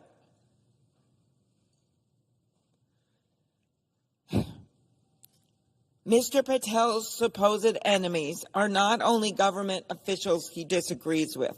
He has threatened the press as well. No one agrees with every story the press writes. I certainly don't. And I'm sure many of my colleagues have read stories about them that they don't like. But we believe in this country in the First Amendment. Mr. Patel, however, has referred to the media as, again, a recent quote, the most powerful enemy the United States has ever seen, end quote. He said that not even on a podcast. He said that in a speech. Think about that. The media is the most powerful enemy the United States has ever seen, in the words of Kash Patel, nominated to be the director of the FBI, to oversee tens of thousands of agents across the country. Not China, not Russia, not Iran, not terrorists, but the press. And Mr. Patel has already publicly threatened journalists, saying, we're going to come after the people in the media. We're going to come after you, whether it's criminally or civilly. We'll figure it out. But yeah, we're putting you all on notice, end quote. This isn't someone who has any business running the world's premier law enforcement agency. This isn't someone who we can trust to be faithful to our Constitution. This isn't fidelity to the rule of law and impartial law enforcement. It is a direct threat to it. Bravery, fidelity, bravery, integrity. So let's talk about bravery. We all know that the Capitol Police showed bravery far and above the call of duty on January 6, 2021. We know that. We know that many of them, their gear was stuck on a bus, their riot gear. They weren't even able to access it. And so many of them were protecting us, people who worked in this Capitol, when the people that were storming into this Capitol had better gear than the police had. And of course, we've made tons of changes since then, changes to the leadership of the Capitol Police with a new chief, changes to the sergeant at arms, changes to our security profile. We've made those changes. Of course, we should have done that. But what we do know is they showed bravery. But rather than recognize the officers' bravery, Mr. Patel accused those who testified in the January 6 hearings of lying. When asked on a podcast whether Capitol Police officers told the truth in the House of Representatives January 6 committee hearings when they were under oath, Mr. Patel said, and I quote, "No, and lying under oath is a federal offense and they should be investigated for it." Once again, our colleagues on the Judiciary Committee gave him the chance to walk back these comments during his hearings. And once again, he chose not to. In fact, he claimed this wasn't accurate. It was exactly what he said. We have the evidence. We have the facts. We have the proof. Right there, his words. I would think facts and truth and the proof should matter to someone who is asking to be head of the Federal Bureau of Investigation, but it doesn't. Literally, this is on YouTube. Anyone listening today could look it up. The men and women of the Capitol Police aren't criminals. They're heroes. And so are the men and women at the FBI who every day put their lives on the line to keep us safe. But Kash Patel disagrees. He wrote in his book, again recently, that, quote, "The FBI has become so thoroughly compromised that it will remain a threat to the people unless drastic measures are taken," end quote. And he called the men and women of the FBI, quote, "utterly corrupt," end quote. How do you think that makes people feel? People out in Minnesota who are going after bank robbers or gangs or drug rings because Kash Patel didn't like one investigation of a bunch of mobsters that came into this Capitol and beat up police. And then he said he wanted the list of everyone that was involved in that. I don't think the FBI is a threat to the people like Mr. Patel. I don't think it's utterly corrupt, and I don't think my Republican colleagues believe that either. I think they admire the people that work at the FBI. In fact, under Mr. Wray's leadership, as I noted, the morale of the agents and personnel at the FBI has improved significantly, 3 times as many people, as I noted, applying as agents. These agents deserve a director who will have their back and continue building the morale at the Bureau, not someone who denigrates their service and, as Kash Patel has done, again, we've got it, his voice saying it, calls for their headquarters to be shut down and turned into a museum. That was one of his later comments. The men and women of the FBI show us every day what it means to embody bravery. And now we need to show them that we too can be brave and tell the president on this one, no, this is not the right person. We know he's your friend. We know you've hung out with him a lot, but this is not the person for this job. I asked my colleagues to vote no on just one of these nominees. I voted yes on some of them. I looked at their credentials. I made a decision. Maybe it wouldn't have been the first person I picked, but I voted yes on some of them. I asked them to vote no on Kash Patel. Integrity, FBI, integrity, I. The FBI runs on facts. It runs on truth. Without truth, the whole system breaks down. And in his hearing, Mr. Patel made clear why Americans should be so concerned about putting someone in charge of the FBI who clearly does not have the integrity the job demands. Mr. Patel did not even have the integrity to stand by his own words that we had on YouTube. Instead of disavowing or providing explanations for his past statements, he repeatedly misled the committee, dodged questions, and claimed ignorance. claimed he didn't remember things he'd said just a few months before. Why would you want someone in the FBI who doesn't remember things they said only a few months before? This is irresponsible at best and deceitful at worst. The director of our nation's most powerful law enforcement agency must be forthright and trustworthy. He must follow the facts and carefully analyze evidence before drawing conclusions. Unfortunately, Mr. Patel has proven that his allegiance is to the president, not to the truth. Mr. President, independence of the FBI from the White House is critical. We recently saw courageous prosecutors stand up for an independent justice system. They resigned instead of carrying out politicized orders from the administration. These were not liberal lawyers. These were not members of the resistance. The acting U.S. Attorney for the Southern District of New York, Danielle Sassoon, was a Federalist Society member and a clerk to Justice Scalia. She is a rising star. She is so respected. She has taken on major cases and won against criminals time and time again. And she gave up the position of the acting head of one of the most incredible prosecutor's office in the country, the Southern District of New York. And the lead prosecutor of the case, Hegseth, was a decorated Iraq war veteran. He clerked for Justice Roberts and Justice Kavanaugh when Justice Kavanaugh was on the Court of Appeals. In his resignation letter, he wrote, "I expect you will eventually find someone who is enough of a fool or enough of a coward to file your motion, but it was never going to be me." I think we should think about those words when we take our votes. I expect you will eventually find someone who is enough of a fool or enough of a coward to file your motion, but it was never going to be me. My Republican colleagues need to show some of the same courage as these public servants. They need to stop acquiescing and stand up to this assault on our justice system. And a good place to start is by voting against Patel.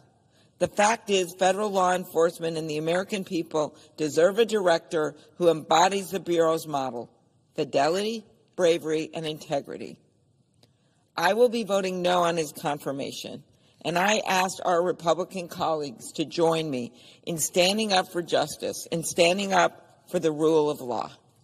Thank you, Mr. President, and I yield the floor. Mr. President. The senator from Hawaii is recognized. Mr. President, as the leading law enforcement agency in our country, the FBI does critical work every single day to keep our nation, to keep us safe. From counterterrorism and counter-trafficking to fighting cyber attacks and so much more. At a time of global instability, FBI agents are working day in and day out to protect us from threats, both foreign and domestic. But today, the FBI and the Department of Justice face a crisis caused not by any outside threat, but rather by the men and women tasked with leading these agencies.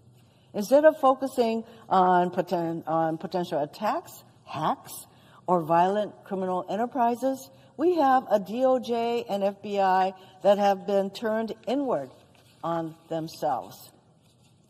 In just the last month, dozens of senior career FBI and DOJ employees have been purged en masse by President Trump and his administration. Hundreds of thousands of the prosecutors and FBI special agents and analysts may be next. In fact, I shouldn't use the word may, will be next. Purging hardworking and dedicated civil servants does nothing to make us safe. In fact, it does just the opposite. Attorney General Bondi recently announced the creation of a, quote, weaponization working group, end quote, only continues this trend. Through this working group, she is doing what she told us she would not do in her confirmation hearings. She is, quote, investigating the investigators with this working group, and I expect next to be prosecuting the prosecutors. I fear what a DOJ and FBI focused inward on themselves mean for the safety and security of our nation. Which brings me to Kash Patel, President Trump's nominee to lead the FBI. For many reasons, Mr. Patel is not the man to answer the many challenges of the moment. Mr. Patel spent his nomination hearings avoiding every hard question, not even the hard questions. I asked him, for example, if he would investigate people on his 60 people on his deep state list. He would not say no. It's pretty clear. This list, and I suspect it's a growing one, but this 60-person list are all the people who are not sufficiently loyal to President Trump. So it has many Republicans on the list. And what the heck is he planning to do with that list? Believe me, it's not because they're going to be commended for the work that they did. I asked him in his hearings whether he profited from selling supplements to detox the COVID-19 vaccine. Supplements he promoted on his social media channels. He did not answer. I asked him if Donald Trump lost the 2020 election. He would not answer. He claimed not to know an anti-Semitic extremist named Stu Peters, despite the fact that he appeared in this person's program 8 times. He tried to claim no involvement with the January 6th choir made up of inmates serving in prison for their part in the violent insurrection on January 6th at the Capitol. And of course, we all know all of these inmates have been pardoned en masse by the president. He claimed no involvement with this choir, despite promoting them and hawking their merchandise for years. He was unwilling to provide any details about his grand jury testimony related to the January 6th insurrection, testimony he had to be compelled to give after taking the Fifth Amendment. And of course, Mr. Patel has the same rights as any American to plead the Fifth. But we have an equal right to ask him, as the nominee for the FBI director, no less, why he did so, and to learn what his ultimate testimony was. The one thing Mr. Patel did testify to in response to a question from Senator Booker about whether he was, quote, aware of any plans or discussions to punish FBI agents or personnel associated with Trump investigations, quote. And his response was that he was, quote, not aware of that. We have since learned of credible evidence that Mr. Patel perjured himself with that statement. Mr. President, Mr. Patel is totally unfit to lead the FBI. It's clear he won't discern fact from fiction, and that he will be loyal to Donald Trump and Donald Trump only, which means total disregard for the Constitution and the rule of law. Ours is a nation of laws. But Mr. Patel's nomination is one more indication that Donald Trump fancies himself above the law, even referring to himself as king in a recent tweet, and will weaponize the law however he wants to advance his political agenda. Mr. Patel is a dangerous nomination that will make our country less safe, less secure, and erode America's trust in the FBI. Mr. President, our administrative agencies, and certainly the Department of Justice and the FBI, do not exist to be used as tools for retribution by Donald Trump, Pam Bondi, or Kash Patel. But that is exactly what is happening with our agencies and the firing and the purging of thousands of people who are doing the job of the people. What can be thinking in supporting Mr. Patel to lead an agency that has the tools to spy and go after all the people that he doesn't like? I urge my colleagues to vote no on his nomination, and I yield back.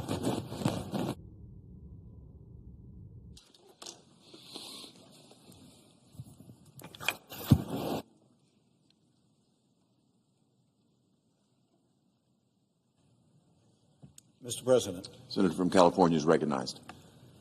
Today, the Senate is on track to confirm Kash Patel as director of the FBI. Think about that statement for a moment. Kash Patel, conspiracy theorist, January 6 denier, MAGA sycophant, and political provocateur, will be FBI director. The absurdity of it, the destructive consequences of it. And it's worth asking today, how did we get here to such an extreme point, to this moment when someone so patently unqualified, really disqualified from any position of responsibility, is poised to become director of the nation's preeminent law enforcement agency? Earlier today, I stood with my colleagues out in front of the FBI headquarters, a building that Kash Patel promised to dismantle on his first day as FBI director and turn into a museum of the deep state, the home of a department that we all know he will convert into a political weapon for the president who is a serial lawbreaker and will use Patel as a tool for retribution against his enemies. But in a democracy, law enforcement does not serve the president, let alone someone who fashions himself as a king. Law enforcement serves the people. It is nonpartisan. It is not a vehicle of political payback for a political party. And yet we are watching the FBI and DOJ hollowed out, dismantled, and turned into an investigative and prosecutorial extension of Donald Trump's White House. We are watching it live in real time. It is already happening in that building we visited this morning. In just the last month, Donald Trump's Department of Justice has engaged in a brazen, sweeping purge, a rolling Saturday night massacre, an unmistakable campaign to intimidate, to punish, and to drive out thousands of hardworking, nonpartisan FBI and career DOJ employees. This is happening as we speak. Acting Deputy Attorney General Emil Bove fired roughly 24 prosecutors involved in January 6 criminal cases, not for cause, not for corruption, not for misconduct. They were fired for failing what is in effect a loyalty test. A loyalty test. A MAGA mob attacks the Capitol on January 6th to stop the peaceful transfer of power. They beat police officers, gouge them, bear spray them, all in the service of an even bigger crime, stopping the peaceful transfer of power after Donald Trump lost his re-election. And they get pardoned by Donald Trump. The lawbreakers get pardoned. And the brave FBI agents who track down these violent miscreants, these agents get punished. They get fired. They get purged. The one-man wrecking ball that is Donald Trump is turning the world upside down. The criminals are being pardoned and the cops are being punished. Now, Kash Patel sat before the Senate Judiciary Committee and under oath insisted he knew of no plans to punish FBI employees involved in investigations related to Donald Trump. He positively levitated at the suggestion that such a thing could even be true. Then within days, top FBI agents were fired. Thousands of FBI employees, career professionals, were sent a detailed questionnaire demanding they disclose any involvement in investigations related to the January 6th insurrection. A warning accompanied this. Additional personnel actions could follow. And yet, Mr. Patel testified that, quote, there will be no politicization at the FBI. There'll be no retributive actions taken by any FBI should I be confirmed as FBI director. He sat in that committee room and told the Senate all FBI employees will be protected against political retribution. That was a Thursday. 3 weeks ago, the very next day, the purges began. Before the ink had dried on the transcript of that hearing, the retribution campaign had begun. In his written response to questions, Patel denies knowing about these actions in advance, denies knowing whether he discussed these dismissals with the White House, the DOJ, or the FBI. He wrote, I do not recall having conversations with the transition team about pursuing any particular investigations or targets. I asked him in writing about these actions, and his answer was he doesn't remember. But in fact, whistleblowers have come forward to testify or to state that not only did Patel know about the upcoming purges, he was directing those dismissals. How could he not recall that? It wasn't years ago or even months. It was days before. Days before his written answers to those questions, those written answers where he said he couldn't recall, he was directing these purges covertly as a private citizen. But he doesn't recall. Purges of quality career professionals who dedicated their lives to the rule of law, who have been fired, laid off, or forced out because they dared investigate a violent insurrection on our Capitol, or the President's retention of classified documents that contained our nuclear and other national security secrets.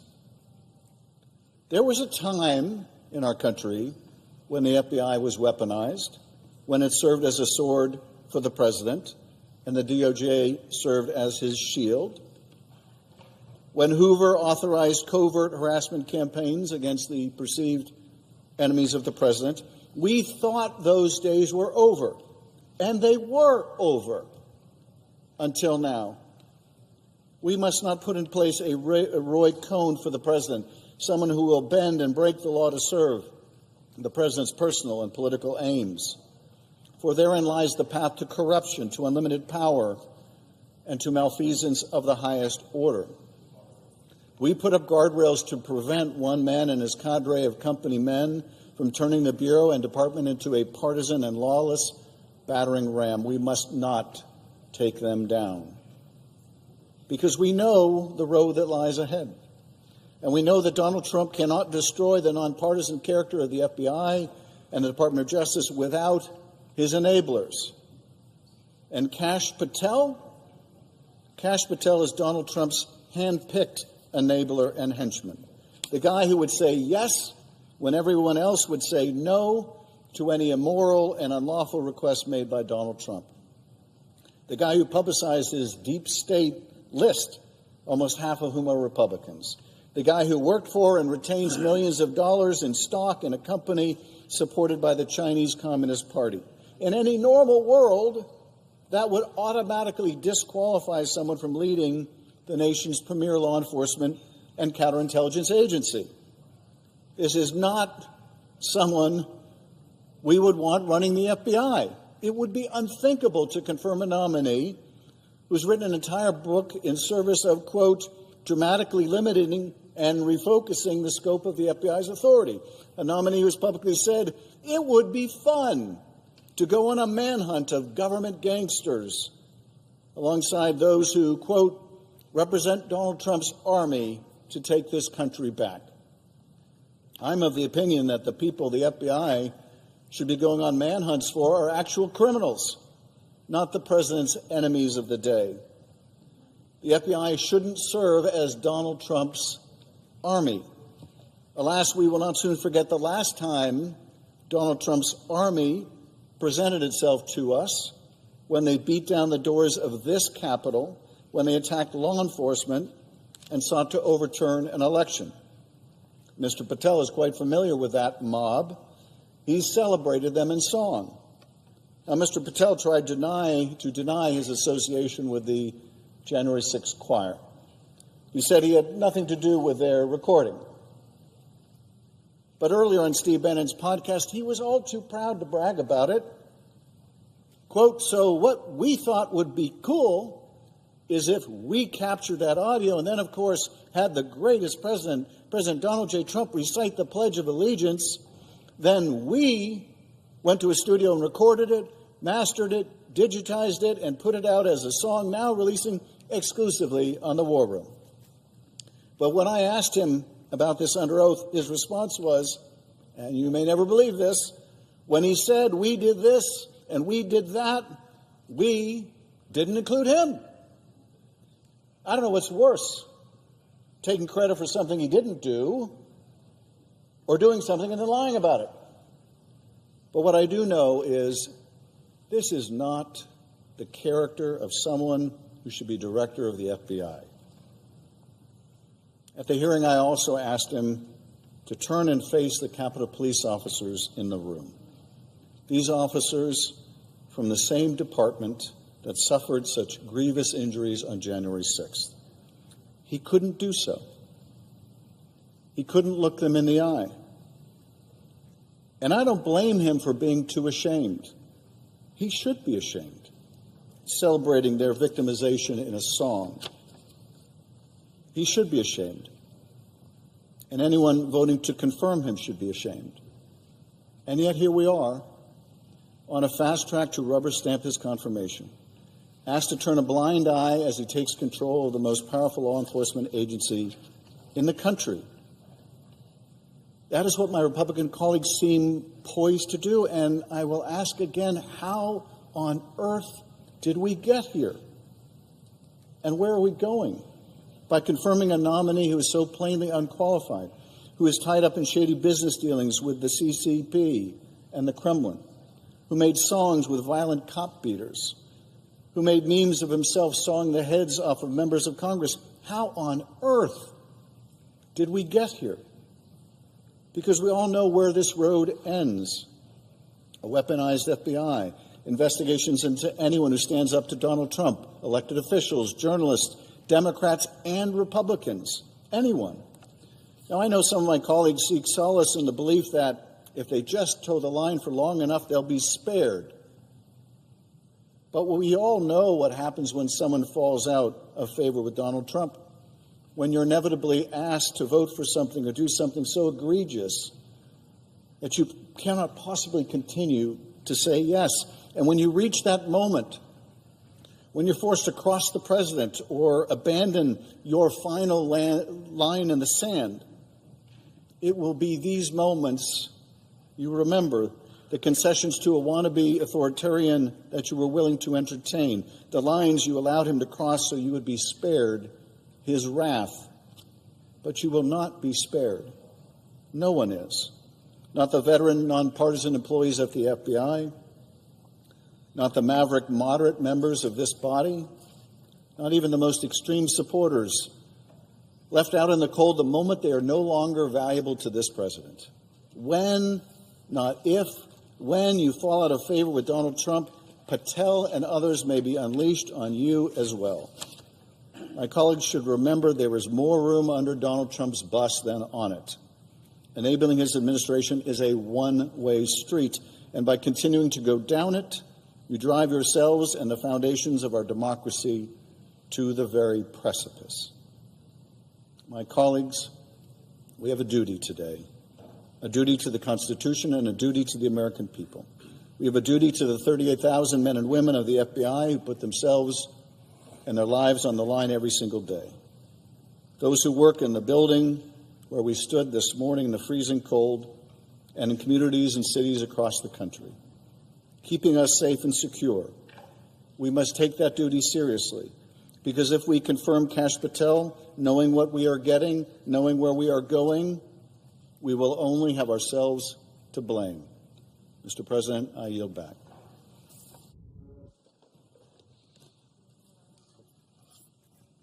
The senator from Rhode Island is recognized.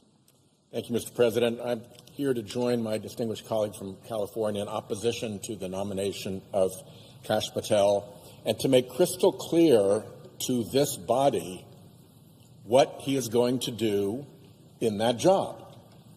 He has shown who he is. So when these things go wrong, I want to be absolutely clear that our Republican friends were warned. They will own the consequences of Kash Patel's misbehavior. Let's start with the fact that unlike any FBI director before, this guy is a vitriolic partisan. And those are the stripes he shows when he is left to his own devices, and those are the characteristics he will revert back to when he is running the FBI. Just a few simple examples. This is from his book that contains, called Government Gangsters, and this is a page of his enemies list. Well, Attorney General Bondi said nobody should come to a law enforcement job with an enemies list. So then they had to pretend that this was not an enemies list. Well, of course it's an enemies list. Here's what Kash Patel himself says about it. Names named, roadmap unveiled, the manhunt starts tomorrow. If you're going to set up a manhunt against people, are they not your enemies by any logical definition of the term? He goes on to a video that shows himself chainsawing off the heads of the people on his enemies list, including the handsome junior senator from California and the daughter of former Vice President Cheney. It's a pretty gross image to be cutting the heads off of people with a saw. And he didn't put it up, but he retweeted it. He loved it so much that he put it up on his own media. Things like that are not appropriate for an FBI director. They're bizarre for just a normally weird person, but for an abnormally weird person to be the director of the FBI, things are going to go bad. Be warned. He is also a completely sycophantic suck-up when it comes to Donald Trump. He wrote children's books in which King Donald rules, and his loyal little functionary, Kash, brings justice to him, pursuing the slugs of the FBI. Really? When the FBI is asked to investigate corruption in Trump world, do you think Kash Patel will rise to the occasion, or do you think he'll participate in a cover-up? All you have to do is look at his own conduct and his own history. This is not Democrats saying this. What we're doing is relating what he has said and what he has done. This is Kash Patel on Kash Patel. He spread the really abhorrent lie that federal law enforcement was behind January 6th. On one of the many podcasts and interview shows where he spewed so much disinformation and partisan vitriol, he was asked, looks like you have a preponderance of evidence suggesting there may have been federal law enforcement involved in making January 6th happen. Patel's response, I'll get you to beyond a reasonable doubt. Beyond a reasonable doubt, he believed and said federal law enforcement agencies were behind January 6th. We know that is preposterous. We know that is false. We know that investigations have shown that none of that is even remotely true. That is completely false information. And yet, here he is spouting it, and that's what he's going to look like as FBI director, too.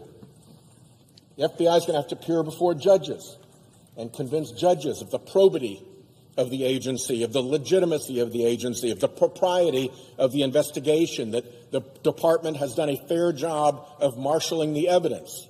Here's what he says about judges. We got to start impeaching judges if they've ruled against Donald Trump. They were a political terrorist, in his view. Any case that Donald Trump's been charged in, almost every judge is handling this thing as if they were not a judge, but a political terrorist. And of course, he meant the Trump judge down in Florida as the only one accepted. When you start talking about judges that way, you can't then expect judges not to pay attention when you come before them trying to do the work of the FBI. Then there's the question of what his former colleagues have said about him. These are things that he said himself. What have his former colleagues said about him? Every single one a Trump appointee. John Bolton, National Security Advisor. I didn't think he was qualified. I was forced to hire him. Political pressure jammed him into the job, and Bolton said, I don't want any part of this guy. I was forced to hire him. The Attorney General Bill Barr. They tried to force him on Bill Barr as deputy director of the FBI. And he said, Patel has virtually no experience that would qualify him to lead the FBI, and said, over my dead body does he get that job. These are the job recommendations of his own colleagues that show his unfitness. Over at the CIA, they tried to stuff him in someplace. And the director of the CIA, Gina Haspel, I'm no friend of Gina Haspel, but here's what she said about him. If he came over, she would resign before allowing Patel to assume a position as her deputy. This is a guy who has a record of engagement with Trump appointees that show that he is not qualified, not capable, and somebody that they would resign before they'd let work for them. And now we're supposed to let him work for the American people? It is ridiculous. He testified once in state court on a Trump-related case, and his testimony was, to put it mildly, not convincing. Here's what the judge said. The court finds that Mr. Patel was not a credible witness. His testimony is not only illogical, but completely devoid of any evidence in the record. Okay, people come into court, they lie, the court doesn't believe their nonsense, and statements like this happen all the time in court. But here's where they don't happen. They don't happen with federal law enforcement agents. Because when I was the U.S. attorney in Rhode Island, if one of my FBI agents had gone over into the United States District Court in Rhode Island and testified in a criminal case in such a way that one of the United States District judges said about that witness, he was not a credible witness, his testimony was illogical, devoid of evidence in the record, we'd be looking into that. This comes darn close to being what is called giglio material. Material that the government is forced to disclose to future defendants when it bears on the credibility of a government witness, an agent who is a government witness. People lose their careers over giglio material. This, if he was an FBI agent, would have caused a response in headquarters to say, what the hell is going on? How did one of our people get involved in such flagrantly fake testimony that he was called out by the judge in the case like this? And this is the person that they want to put in charge of the organization, whose probity and whose professionalism and whose integrity are essential to the successful working of the organization. And the guy was basically called out as a liar and a fraud in plain court. This guy is a hot mess. And when you have a character like this that lies in court, that runs chainsaw memes about your opponents, that every person who he tried to work with who was senior in the Trump administration said, get this bum out of here, I don't want to be anywhere near him, that's a record. And you all, my Republican friends who are going to vote on this guy, when he gets there and he does what his character tells us he will do, don't think this isn't going to come back to haunt you. And by the way, don't think that his Trump servience as FBI director won't turn on you. Just because he's a vitriolic partisan who despises Democrats doesn't mean that when Trump's ire moves someplace else to Republican office holders, he won't be there to deliver the FBI as an enforcer against you. So there's a lot to be concerned about. I'll close with this. Never before in the history of American law enforcement has somebody sought to attain a high position in American law enforcement who has pled the Fifth Amendment. Not only did he plead the Fifth Amendment, but he refused to tell the committee what it was all about. You can't plead the Fifth unless you have a reasonable expectation that could put you in jeopardy of a crime. What crime? How in jeopardy? Explain that. You're not just a normal person. You're trying to be the head of the FBI. In a civil case, pleading the Fifth entitles the judge to instruct the jury to draw an adverse interest about your testimony, that the jury can find against you because you took the Fifth. Why we have not had a straight answer yet from our Republican colleagues about why the guy who wants to be the head of the FBI pled the Fifth?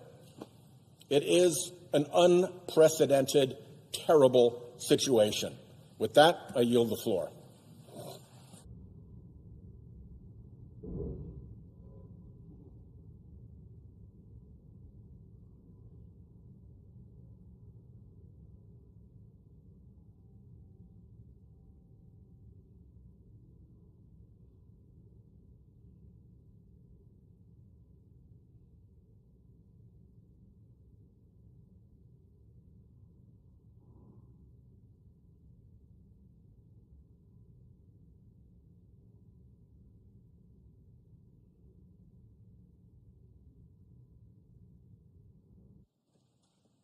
Mr. President. Senator from Connecticut is recognized. Thank you, Mr. President. I want to begin where my wonderful friend and colleague, Senator Whitehouse of Rhode Island, ended in opposing the nomination of Kash Patel to be director of the FBI. I served as United States Attorney as well, and I know firsthand what an investigation and a prosecution can do to an individual's life, even without a conviction. I used to tell my staff the most important thing we decide to do is to start an investigation or bring charges, because that person will be under a magnifying glass, having to defend himself, even if no charges are brought, and to defend himself, even if there's no conviction, and the charges themselves can do irreparable harm to a person's reputation, his finances, his family, his life. We entrust these positions, investigative and prosecutorial, to people who deserve the credibility and reliance that we give them. So the position of director of the FBI or Attorney General of the United States or prosecutors and investigators who work for them are not ordinary positions. Even potentially in certain situations, they are more powerful than a member of the United States cabinet in the impact they can have on individual lives. For the ordinary nominee, any of the defects in character or experience or performance in past jobs would have been disqualifying. We live in a time that is not ordinary. And this nominee is not normal. I've never seen any nominee to a position of significant responsibility that has as many disqualifying factors in his or her background. But I think that one comment about him that strikes me whenever I read it is the full quote from former National Security Advisor John Bolton. Part of that quote has been cited by previous speakers. I want to read the whole quote. Kash Patel's conduct in Mr. Trump's first term and thereafter indicates that as FBI director, he would operate according to secret police chief Lavrenti Beria's reported comment to Joseph Stalin, "Show me the man, and I'll show you the crime." Now, very few people remember secret police chief Beria and the terror he caused in carrying out Joseph Stalin's edicts to destroy people's lives, to execute them, to eliminate their families. But the mantra of Beria and Stalin, "Show me the man, and I'll show you the crime. Make up the crime to fit the man, and we will eliminate him." We're talking here about a nominee who has an enemies list. He calls it something different. He calls it government gangsters. And he's on a manhunt for them. Manhunt is his word.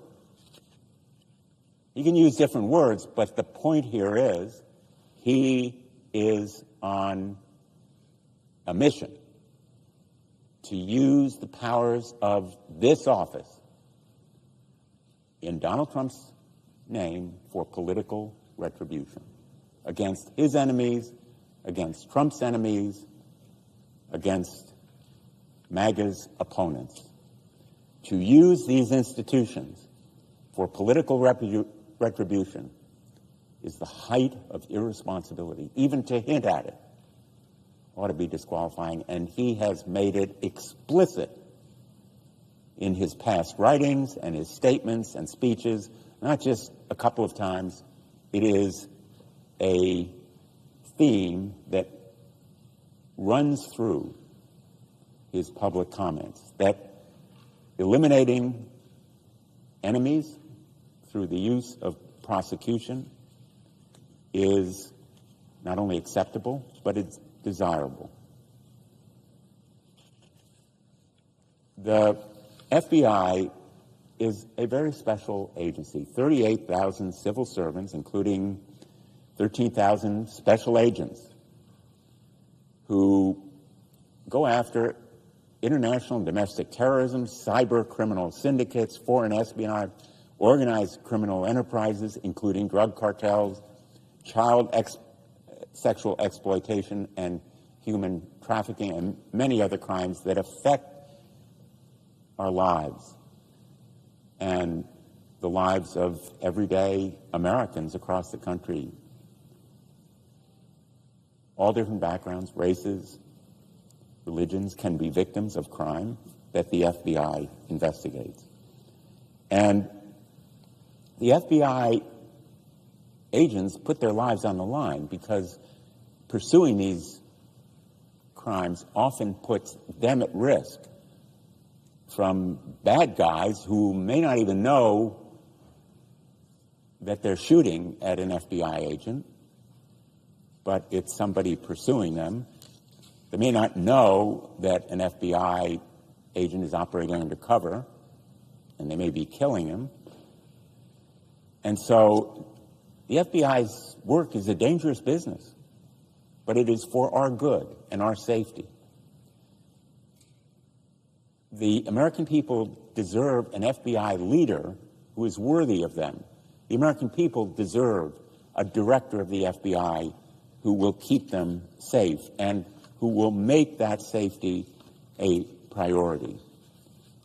But in recent weeks, the Trump administration has systematically weaponized and politicized both the FBI and the Department of Justice. On her very first day of office, Attorney General Bondi created a, quote, weaponization working group. Let me repeat that.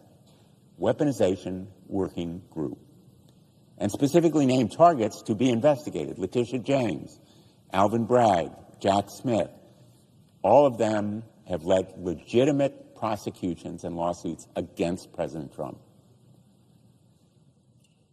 There have been reports that prosecutors and FBI agents have been reassigned from drug trafficking to do immigration enforcement, from terrorism task forces to immigration enforcement. And the administration has issued allegedly unethical or illegal orders, causing many top prosecutors to bravely resign rather than betray their oaths of office. We're talking about men and women who love their jobs in the Department of Justice and do them well.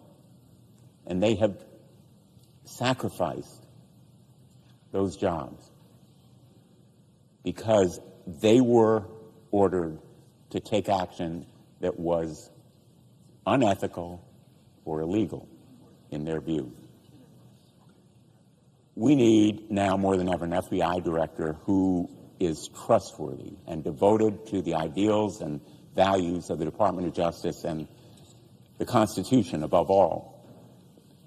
Anyone taking one of those jobs raises their right hand and swears an oath to the Constitution, not to the President, not to the Attorney General, not to any other official. It is to the Constitution. Kash Patel is not that person, not the person to have that immense responsibility, most especially at this moment. He lacks the judgment, he lacks the integrity, he lacks the character and competence to be FBI director. Kash Patel's contempt for those agents who put their lives on the line has been clear. He's called them, the FBI, one of the most cunning and powerful arms of the deep state. And there are now highly credible whistleblower reports that he may have directed the purging of senior leaders at the FBI, as well as potentially a mass firing of career FBI officials. Those FBI officials who served professionally with distinction, put their lives on the line, purged as a result of Kash Patel involving himself, in fact, in those decisions, even as under oath, in response to my questions, he said, quote, all FBI employees will be protected against political retribution. All FBI employees will be protected against political retribution. Well, we stood in front of the FBI headquarters this morning. In that very building, there are individuals who will be fired because they took assignments. They didn't choose, they were assigned to criminal investigations that happened to involve Donald Trump. Political retribution at its very height. And if he directed the purging of those FBI agents, contrary to the assurances he made to our committee at his nomination committee, Kash Patel was certainly less than truthful with us. I have not been without criticism of the FBI. None of us have been. No agency is perfect. But I am also betting that members of the FBI would say there's room for improvement in this agency. Kash Patel would slash and trash the FBI, not improve it. He would engage in political retribution, not constructive reform. He would weaponize the FBI with that enemies list. He may not say it's an enemies list. He may call them government gangsters. But that manhunt would involve political retribution. And he has conspiracy theories. He's trafficked in them. He said he agrees with a lot of what QAnon says. He engages in election denialism, refusing to say that President Biden won the 2020 election. He's even suggested that the FBI planned the January 6th attack on the Capitol. And he has glorified those rioters by calling them political prisoners and, in fact, aiding them in their defense, even the rioters who attacked and assaulted police officers and did them grave injury and in some instances contributed to their deaths. He has joined them in song, producing the J6 choir's recording. And he has refused to be honest when it really matters, pleading the Fifth Amendment in the case about Donald Trump's handling of classified documents, and then denying us, or at least refusing to cooperate in providing us with access to the testimony that he offered. The litany of questionable comments, actions by this nominee shows he lacks the character and competence for this job.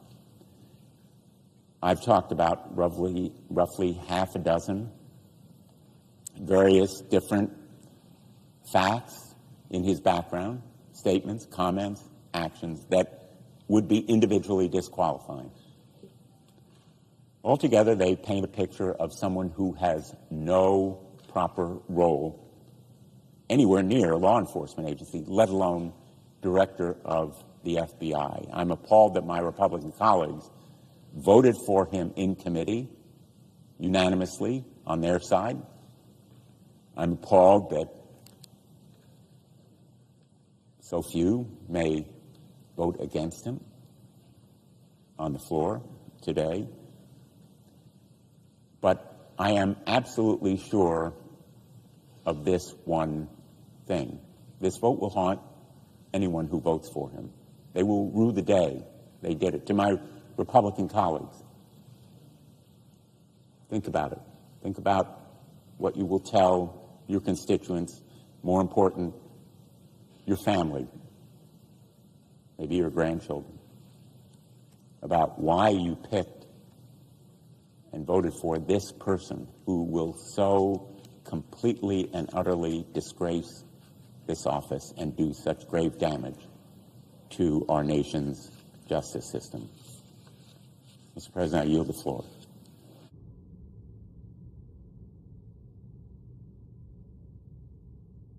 President, I ask permission to speak up to 10 minutes. Without objection, the senator from Vermont is recognized. Thank you, Mr. President, and I thank my colleagues for joining me here today. I oppose Kash Patel and believe he is the dangerously wrong choice to serve as the director of FBI. We all have great admiration for the FBI. The men and women there serve our nation, do hard work every day, and for decades they've served as a non-political agency that protects us and defends the rule of law. I believe that Mr. Patel is on a mission to wreck the FBI. It's his own words. He wants to turn the FBI building into a monument or museum to the deep state. You know, I believe that this country and Congress is in the midst of a slow-moving but rapidly accelerating constitutional crisis. This is real, and we can ignore it or see it. It began most visibly, of course, in January 6, 2021, when two norms of this republic, the peaceful transfer of power and the renunciation of violence to affect the outcome of a vote count and certification, were breached, and where many members of the House and Senate also voted against certifying the election of the person chosen by the people in their own states. The president continues to say that the election was stolen, and he has coached his nominees to embrace the big lie. Mr. President, the first month of the Trump administration has shown a contempt for the Constitution, an acceptance of lawlessness that is dangerous to the future of our republic. President Trump's election denialism was only an early sign of his disregard for the norms and requirements of the Constitution. Now empowered in his second term by a Congress and a judiciary which refused to assert their independence, Mr. Trump has enacted executive order after executive order to dismantle our institutions. He doesn't have the authority to do what he's doing. The federal funding freeze, clearly unconstitutional, invasion of the Article 1 power of the purse, shutting down agencies created by Congress without authority, revoking birthright citizenship, a constitutional provision that he asserts he can do by executive order, removing leaders of independent agencies created by Congress, clearly unlawful, firing inspectors general in violation of notice requirements created by Congress, unlawful, firing government employees who have civil service protections, clearly unlawful, and pushing, really, a quid pro quo order at the Department of Justice to drop charges against a corrupt mayor in New York so he'll accede to whatever the wishes are of the Trump administration regarding local enforcement. And that's only a short list. And we have reached a point where a federal judge has found that the White House defied his order to release billions of dollars in federal grants, marking the first time that a judge has expressly declared that the Trump administration is disobeying a judicial mandate. That is trouble. The country is headed into a situation where, in addition to acting without authority, the president and his enablers are indicting. He will defy rulings from the third branch of our government. Vice President Vance has made it very clear what his point of view is on judges. Judges aren't allowed to control the executive's, quote, legitimate powers. And if the courts don't like it, let them enforce it. Of course, under our Constitution, since Marbury versus Madison, the court is the final arbiter of what is legitimate or what is not. And the executive branch must enforce the laws as interpreted by the co-equal branch of government. Mr. President, it is my view that this administration is showing maximum contempt for core constitutional values, including, most importantly, the separation of powers. This is not about what the president's agenda is. This is about his disregard about the limits that apply to each branch of government. And we have a dilemma. There are many in Congress that are fully in support of President Trump's policies. That's his right to pursue them, any member's right to support them. But it has to be that we accept our unique responsibility, each of the 100 U.S. senators, that we have to guarantee that in pursuit of those policies, it is done within constitutional boundaries. That is the glue that has held this country together through thick and thin for nearly 250 years. You know, this is not just talk about civic aspiration. It's a recognition that the separation of powers, that the system of checks and balances, we're custodians of that, each of us here. That the concept of the executive's ambition should be matched with the ambition of the legislature.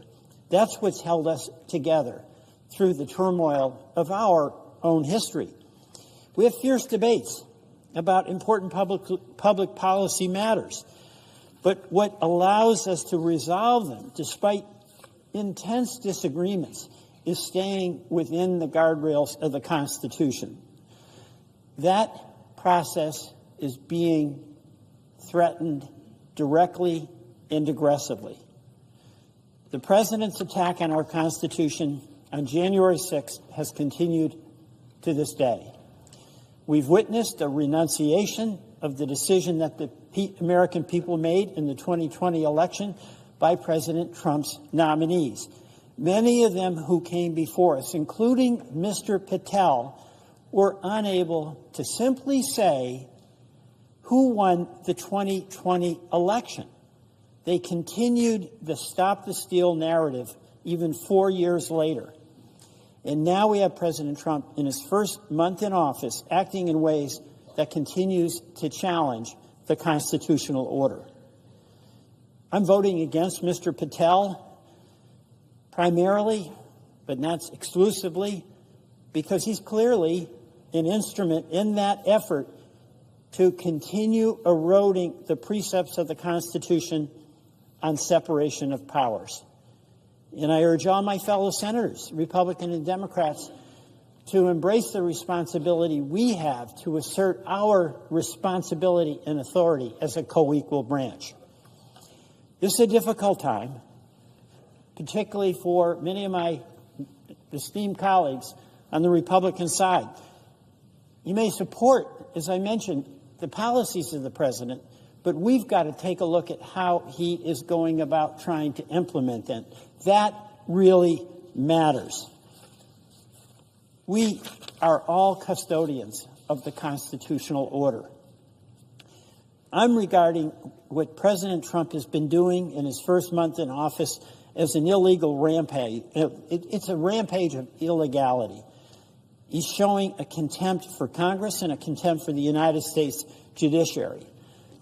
Mr. Patel has signed on to that agenda. He isn't just someone who will be forced to participate in the president's campaign of retribution.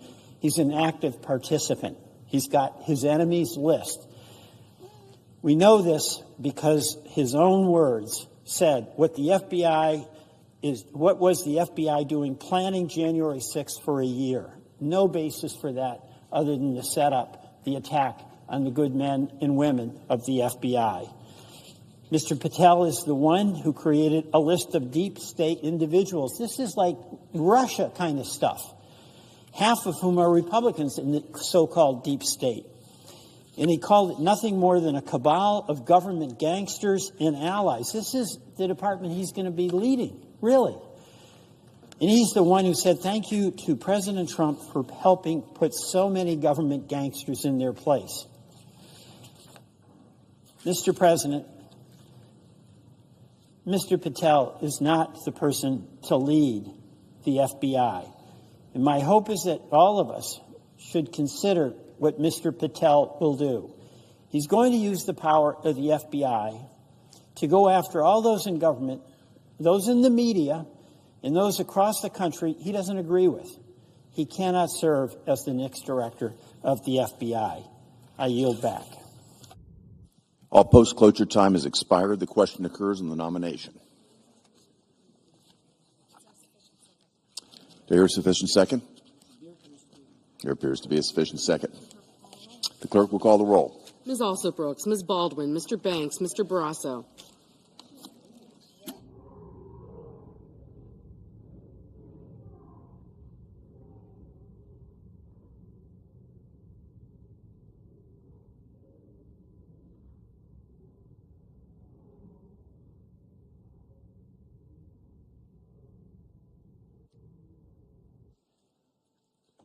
Mr. Bennett.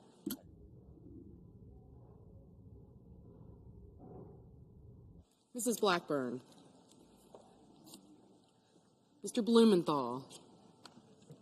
Ms. Blunt-Rochester. Mr. Booker.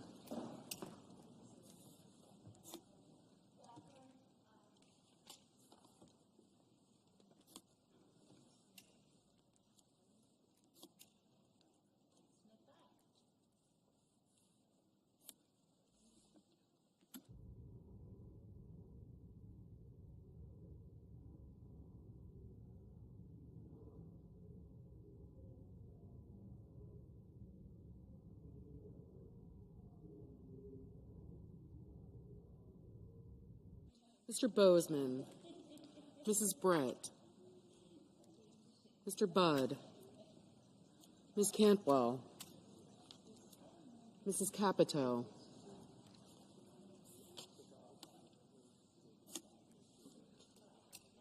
Mr. Cassidy, Ms. Collins, Mr. Coons, Mr. Cornyn, Ms. Cortez Masto, Mr. Cotton, Mr. Kramer, Mr. Crapo, Mr. Cruz, Mr. Curtis, Mr. Daines, Ms. Duckworth, Mr. Durbin, Ms. Ernst, Mr. Fetterman, Mrs. Fisher, Mr. Gallego, Mrs. Gillibrand, Mr. Graham, Mr. Grassley, Mr. Haggerty, Ms. Hassan, Mr. Hawley, Mr. Heinrich, Mr. Hickenlooper, Ms. Hirono,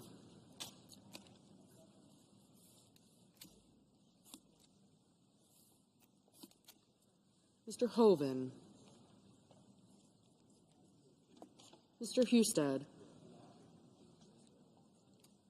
Mrs. Hyde-Smith, Mr. Johnson, Mr. Justice, Mr. Kane,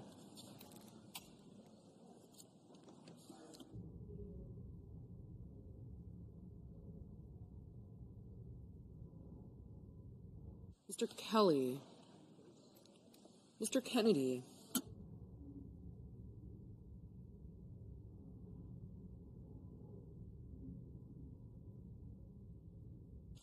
Mr. Kim, Mr. King, Ms. Klobuchar, Mr. Langford, Mr. Lee, Mr. Lujan, Ms. Lummis, Mr. Markey, Mr. Marshall, Mr. McConnell, Mr. McCormick, Mr. Merkley, Mrs. Moody,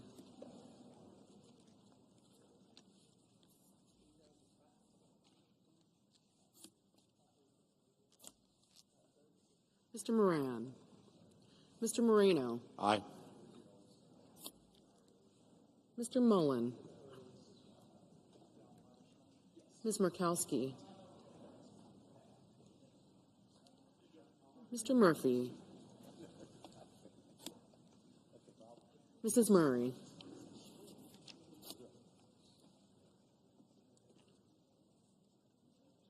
Mr. Ossoff, Mr. Padilla, Mr. Paul, Mr. Peters, Mr. Reed, Mr. Ricketts, Mr. Risch, Ms. Rosen, Mr. Rounds, Mr. Sanders,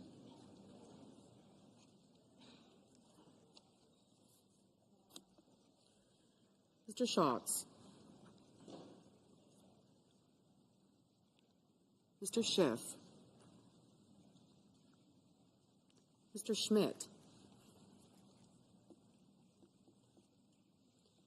Mr. Schumer,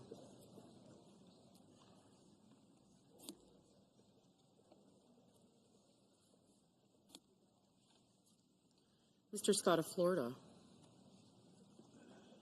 Mr. Scott of South Carolina, Mrs. Shaheen, Mr. Sheehy, Ms. Slotkin, Ms. Smith, Mr. Sullivan, Mr. Thune,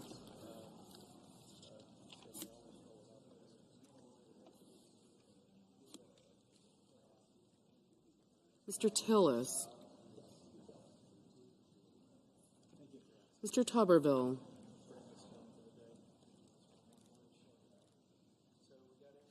Mr. Van Hollen. Mr. Warner. Mr. Warnock.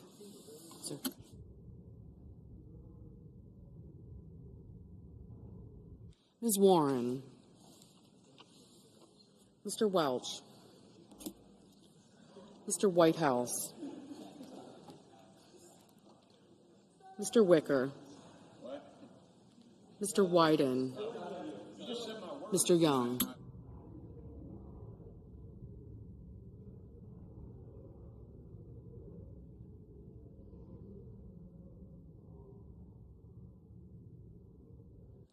Senators voting in the affirmative: Banks, Barrasso, Blackburn, Britt, Budd, Cassidy, Cotton, Ernst, Grassley, Haggerty, Hawley, Hyde-Smith, Kennedy, Moreno, Paul, Schmidt, Scott of Florida, Tillis, and Young.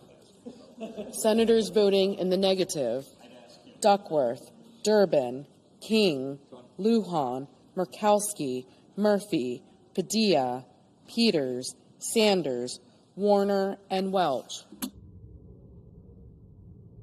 Ms. Slotkin, no.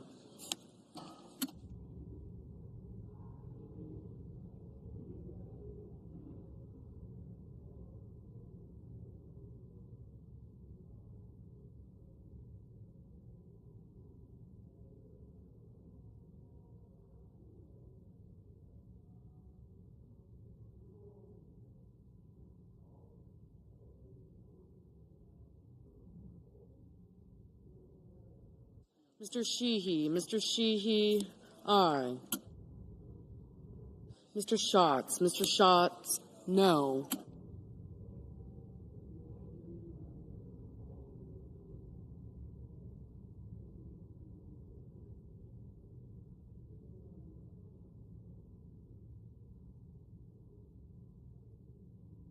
Mrs. Moody, aye.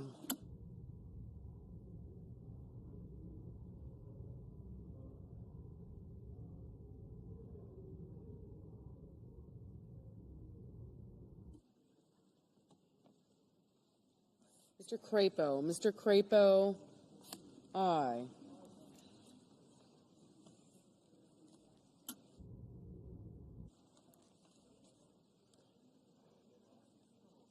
Mr. Scott of South Carolina, aye. Ms. Rosen, no.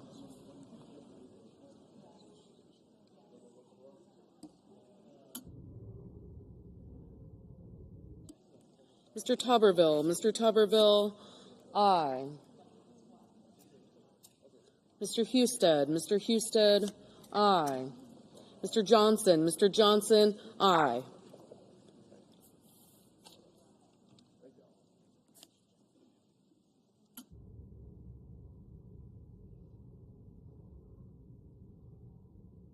Mr. Risch, aye.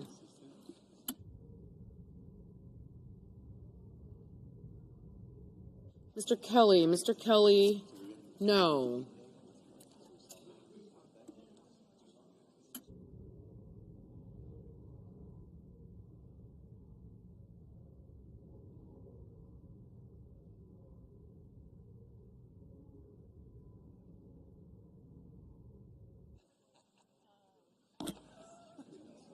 Mr. Ricketts, aye. Mr. Blumenthal, no. Mr. Daines, aye. Mr. Justice, aye.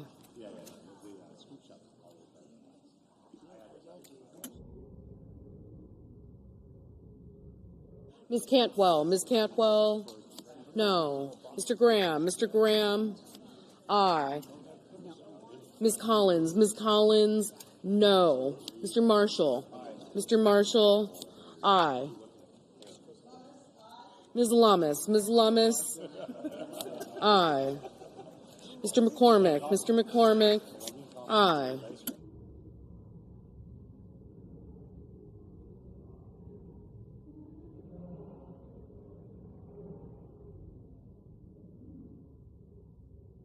Mr. Schumer. Mr. Schumer. No. Mrs. Gillibrand. Mrs. Gillibrand. No.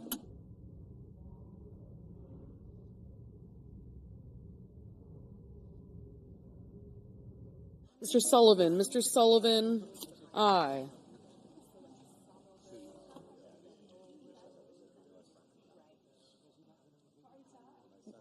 Mr. McConnell. Mr. McConnell. Aye. Mr. Wyden. Mr. Wyden. No.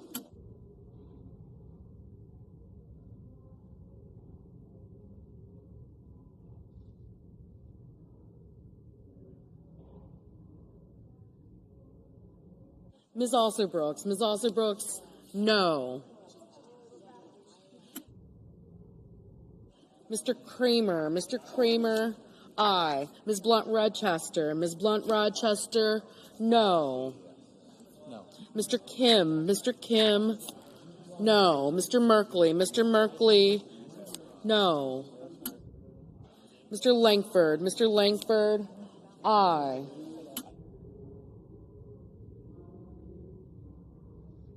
Mr. Kane. Mr. Kane. No.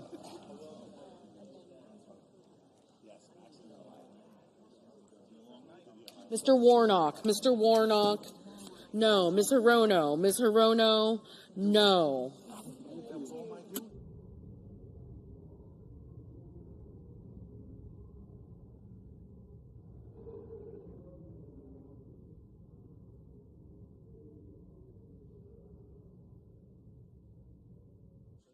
Mr. Booker. Mr. Booker. No. Mrs. Murray. Mrs. Murray. No. Mr. Heinrich. Mr. Heinrich. No. Ms. Cortez Masto. Ms. Cortez Masto. No. Mr. Rounds. Mr. Rounds. Aye.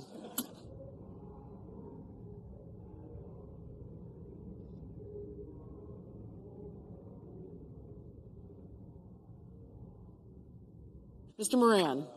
Mr. Moran. Aye.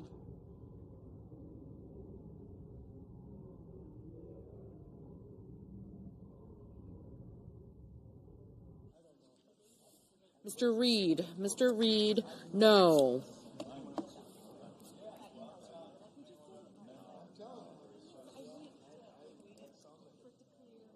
Mr. Thune. Mr. Thune.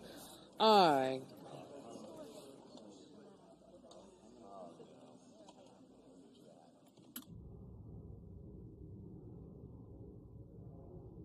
Mr. Cornyn. Mr. Cornyn. Aye.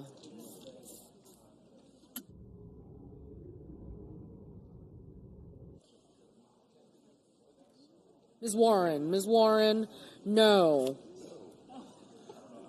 Ms. Hassan. Ms. Hassan. No. Mr. Ossoff. Mr. Ossoff. No.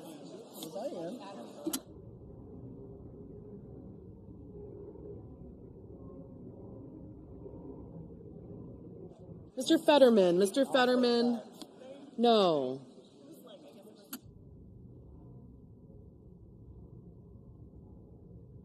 Mrs. Smith. Ms. Smith. No.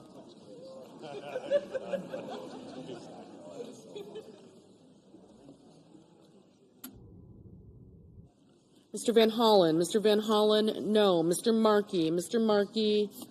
No.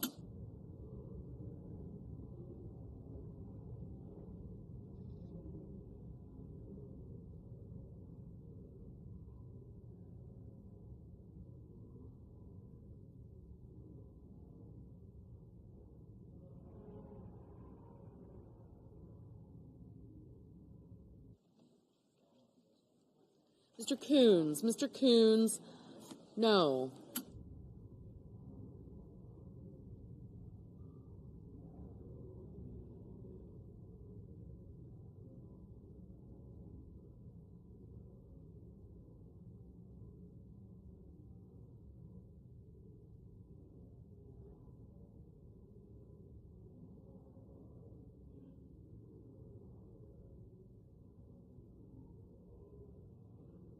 Ms. Baldwin. Ms. Baldwin, no.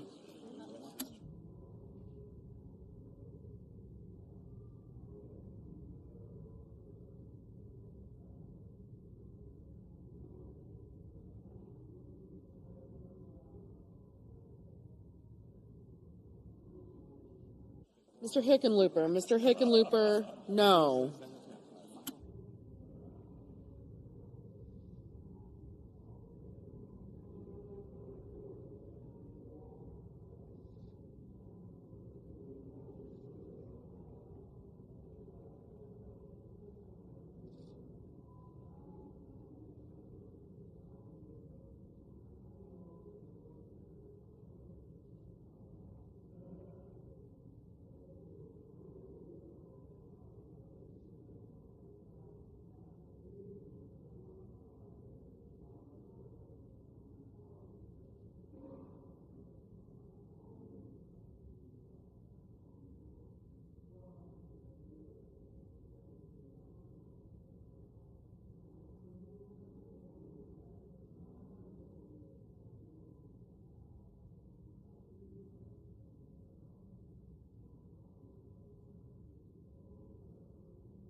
Mrs. Shaheen. Mrs. Shaheen, no.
Mr. Bozeman. Mr. Bozeman, aye.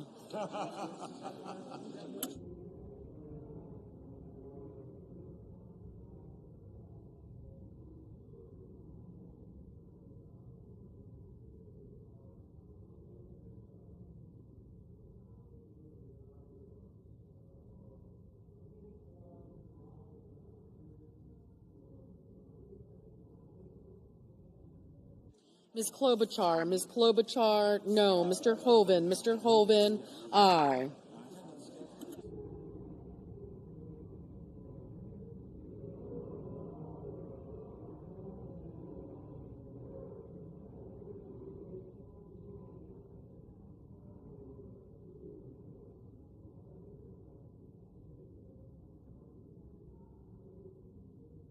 Mr. Schiff. Mr. Schiff, no.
Mr. Bennett.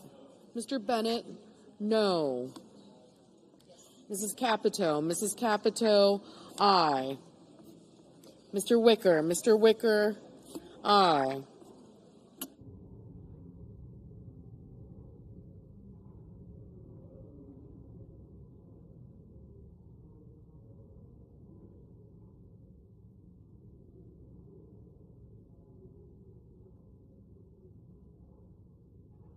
Mrs. Fisher. Mrs. Fisher, aye.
Mr. Cruz. Mr. Cruz, aye.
Mr. Mullen. Mr. Mullen, aye.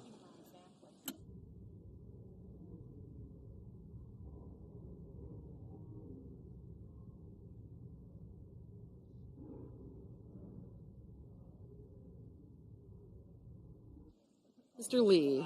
Mr. Lee, aye.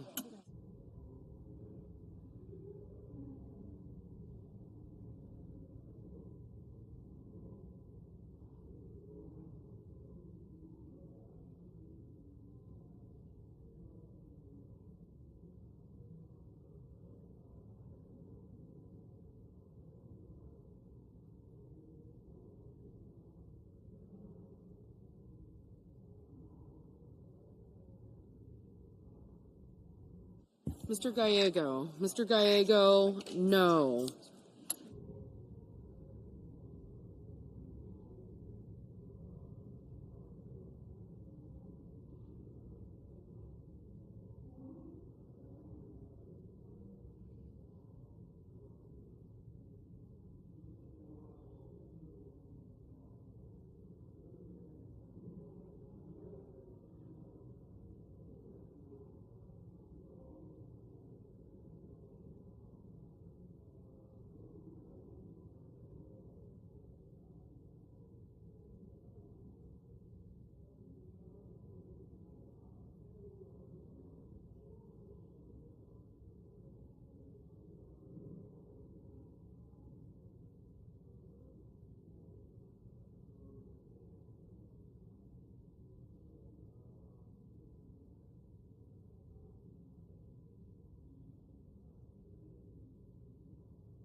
Mr. Curtis, aye.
Mr. Whitehouse, no.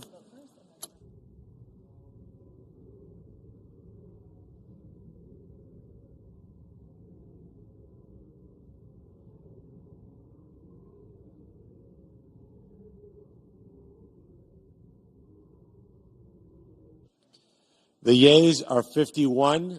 The nays are 49. The confirmation is confirmed. Under the previous order, the motion to reconsider is considered made and laid upon the table, and the President will be immediately notified of the Senate's actions.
I recognize the senator from South Carolina.